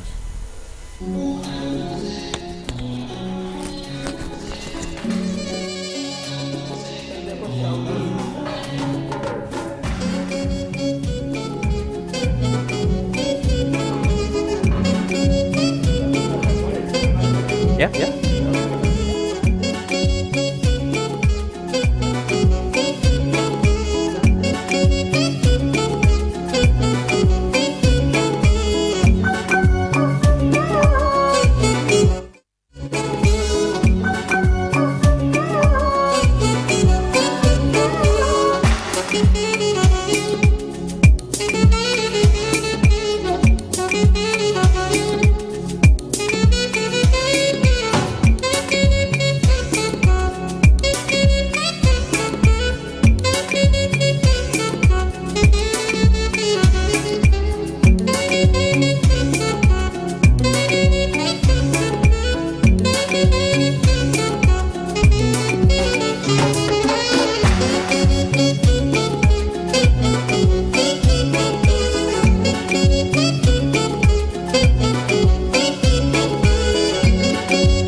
Wow. Wow.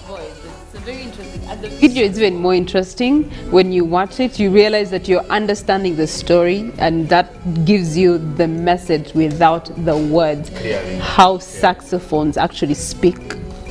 That is just your story. Yeah. I see you jumping on your wagon somewhere. So, is that your baby brother, out of curiosity? Because there's a certain resemblance. Surprisingly, this kid we just got, her mother just got it for us. That's a good one. So, as we crown up this whole thing, we understand you have to run. Before we crown it out, we want to say thank you so much.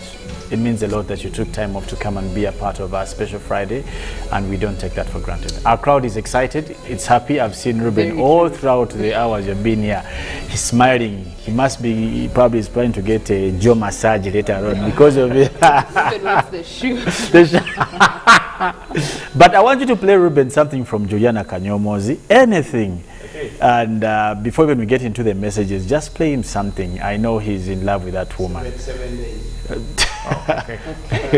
How about we just do something gospel from Juliana? Okay.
Yeah, at least I know the last word is Orukongolo. But for me, the privilege I get to be on set with Michael is I can ask what I want. There's a song called Jim by Joan Takawadia. Yes, and for me that's a classic I love so much. Okay, let's go. So I need you guys to start. Definitely.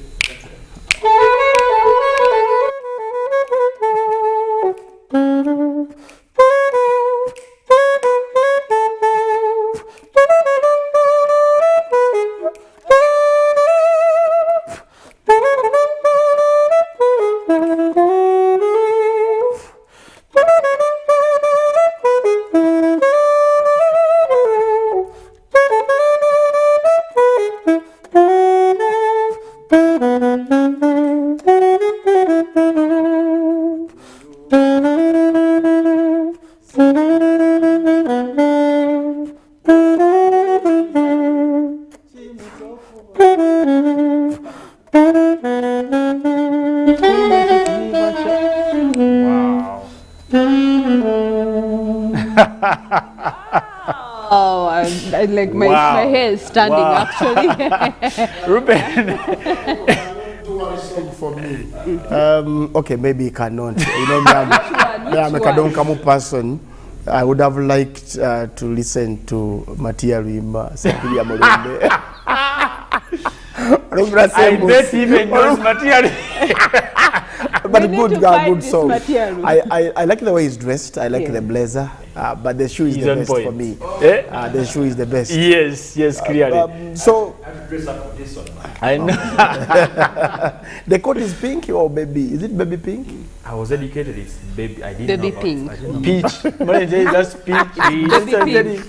Baby pink. No, but I love the talent. Did you start it from school? Yeah, I just shared my story. From primary school, this is where I started. Okay. Yeah. So can I learn also at this age? No. Or you can't? I'll help Michael answer that.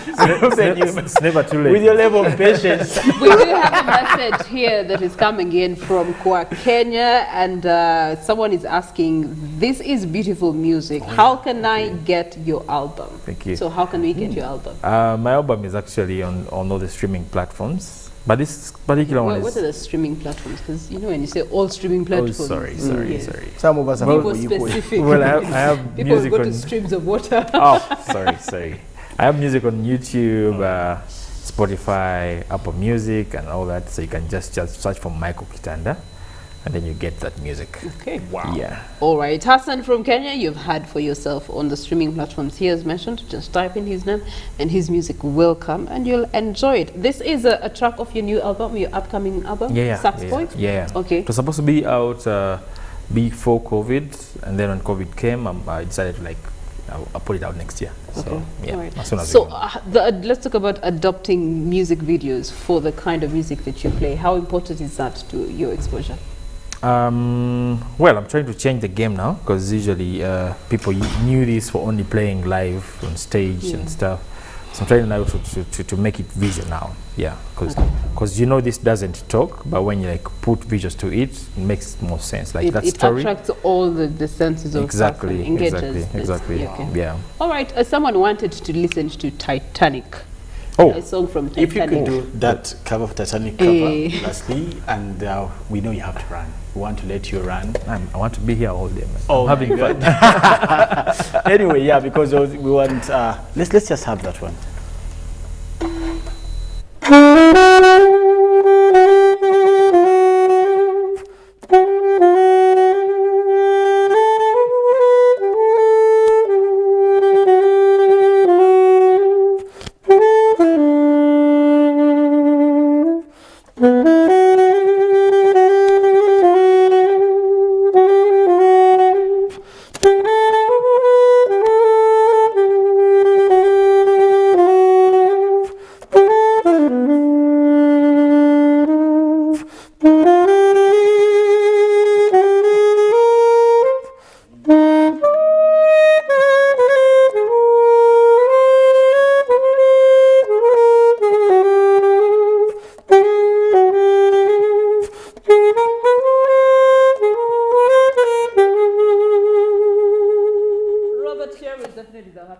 right now. I've also seen Fiona somewhere. He's like, yes, and there are the other people behind there that are waiting for the actual concert. This was the best time for any of people who love these two people to propose, but right, yeah, clearly. But thank you, Michael. Again, thank you so much. We hope to catch you sometime again. Sunday. Sunday. There is Sax in the city.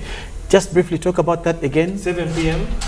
Just log into feza.com. Feza is FEZAH.com, and then you'll get yourself a ticket to watch the three of us, me, Joseph Sax, and Happy Chaze. And I want to thank you guys for hosting me. It's always a too much pleasure. fun today, so hope to be here very soon. So the Igwe somewhere is ready with the sports. Clearly, there are many derbies this weekend, and we're expecting. I know the best for him is the Milan one, and I don't know if Chazi says he supports Arsenal. I don't know which Arsenal, but he talked about the likes of Wilton, Nwankwo Kanu, Pires. But there's an Arsenal of Anelka. Where do you fall, Michael? Nwankwo Kanu. That generation. That was a good one. Yeah. That was a good one. When Wenger was still at the top of it. That is the Arsenal we know. That's the Arsenal we know. Not the one of Saka. Are we coming back though? Yes, Ruben, what do we have cooking that side of sports? We had a couple of derbies, both in England and of course far in Italy. Yeah, of course we have the oldest derby in the world, that is the Milan derby. If you ask me, I would actually highlight more on that. But Spurs won their first game under Conte, that was 3-2 against Vitesse. That was in the Europa Cup.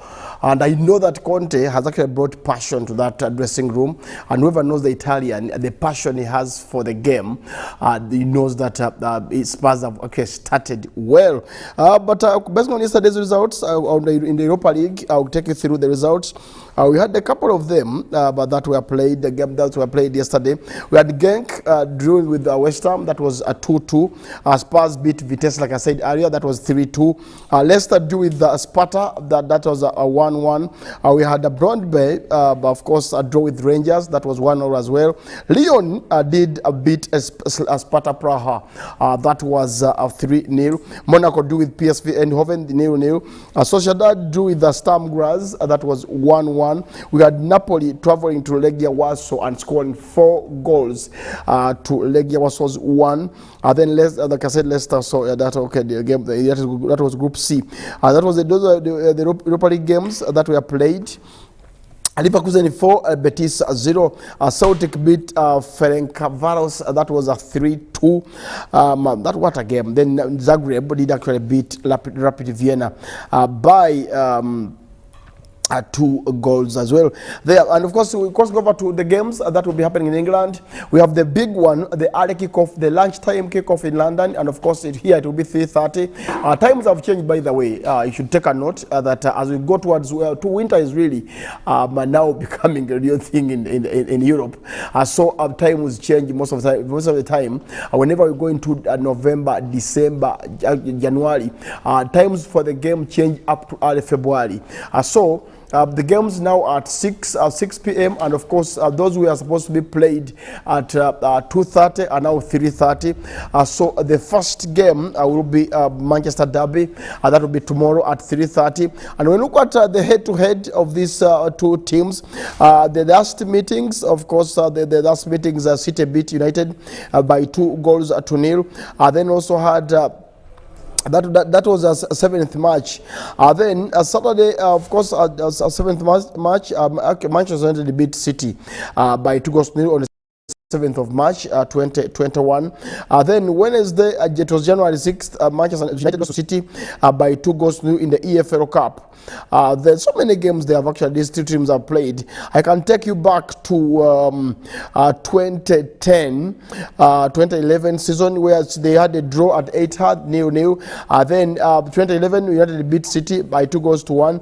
2011 as well, April 16th, United lost to City in the FA Cup. That was 1-0. 0-0. Then the Community Shield in 2011, that was August 7th when the league was kicking off. The curtain raiser, United beat City by 3-2. Then we had the Why Always Me, where Balotelli scored a hat-trick in that game. City beat United by 6-1. So really, for me, the head-to-head, City has 13 wins, Manchester has 13 wins, and they have 4 draws between them. So those are 27 games played. 13, not 27. Actually, 30 games played. Of course, 13 wins apiece, then 4 draws. That is the derby for you. As the table stands, City actually are in 3rd position with 20 points. Manchester United are in 5th position with 17 points. If they beat City tomorrow, that means they go to 20 points. And if West Ham fail to win as well, they might, Manchester will take over the 4th slot. But City lost against Palace. I don't see them losing again against United. Other games in England, tomorrow we have Brentford against Norwich at 6 p.m. Then Chelsea will take on Burnley, that will be at 6 as well. Crystal Palace will take on Wolves, but that will be at 6 as well. Then Brighton will take on Newcastle, that is Brighton against Newcastle, that will be at 8:30.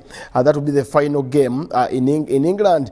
Crossing over to other leagues, of course, we have the German Bundesliga. Also have a couple of games there. Bayern Munich will take on Freiburg, Bochum against Hoffenheim, Stuttgart will take on Arminia Bielefeld, then Wolfsburg will take on Augsburg. That will be at the VW Arena. Then RB Leipzig will take on Dortmund. That will be the final game in the German Bundesliga on Saturday. Then the Serie A, we have the Spezia against Torino. Juventus will take on Fiorentina. Cagliari will take on Atlanta. That is in the Serie A. And of course, we shall also have the Milan Derby.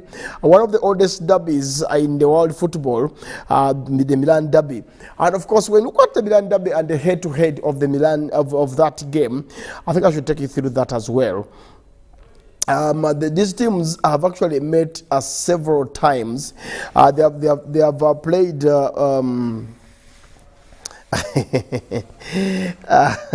They have played 29 times since 2010, and between them is 6 draws, 13 wins for Inter Milan and 10 wins for AC Milan.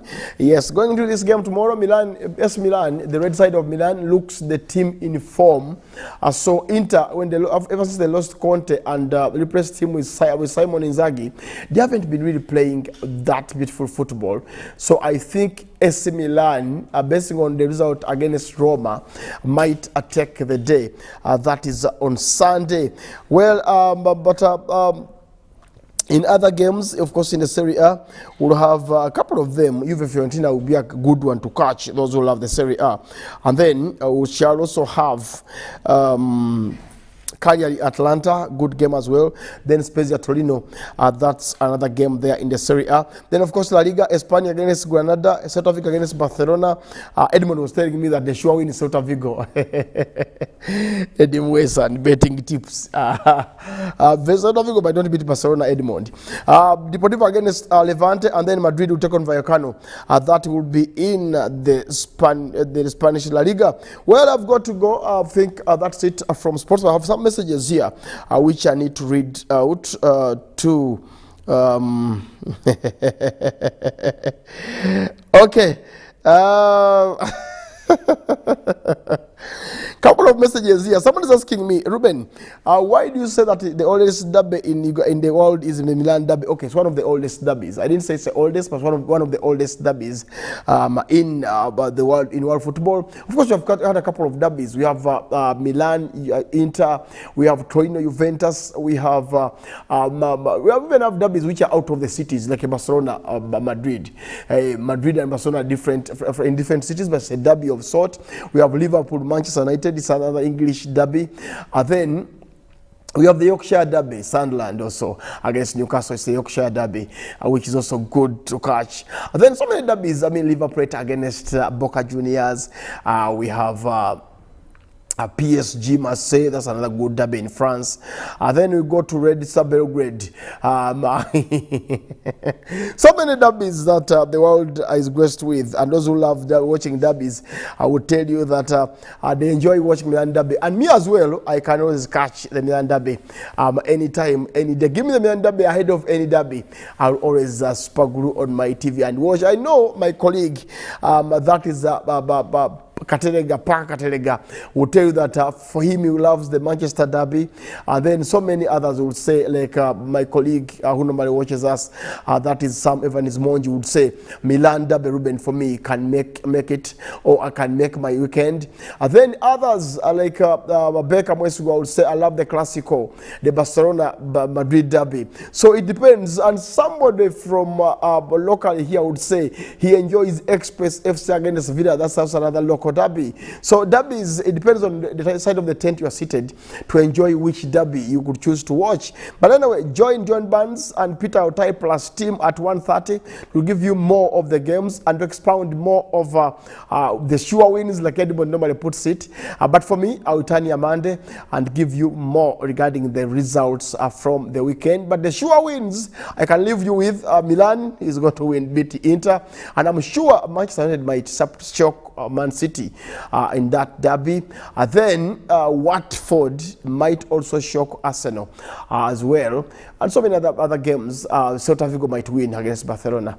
So those are the 4 games I can tell you. Those who love betting, you can go for a one-off between Celta and Barcelona, or even a one-off between Inter and SC, and give it to SC. Maybe you can be the last man laughing on Monday. Well, thanks so much for watching UBC TV. I thank everybody for watching. One of our colleagues who watches normally, okay, one of the fans, Winnie. Winnie, I haven't heard from I haven't heard from you in a while. Let me hope you're fine.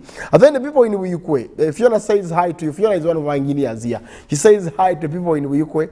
Then, and I also want to send regards to those who woke up this cold morning and chose UBC TV.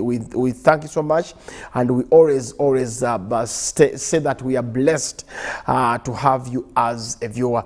And those who have just joined us on our YouTube, on our Facebook, we also thank you. We are going to entertain you until we say it was a good choice to join our YouTube channel. And those on Twitter, yes, always tweet, make the topic trending. And whoever gets us from whatever platform, we are so appreciative that you are part of the morning show. Have yourselves a lovely weekend, and let's meet again on Monday. Good morning.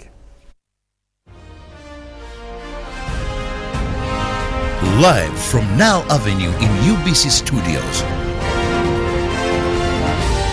This is Good Morning Uganda.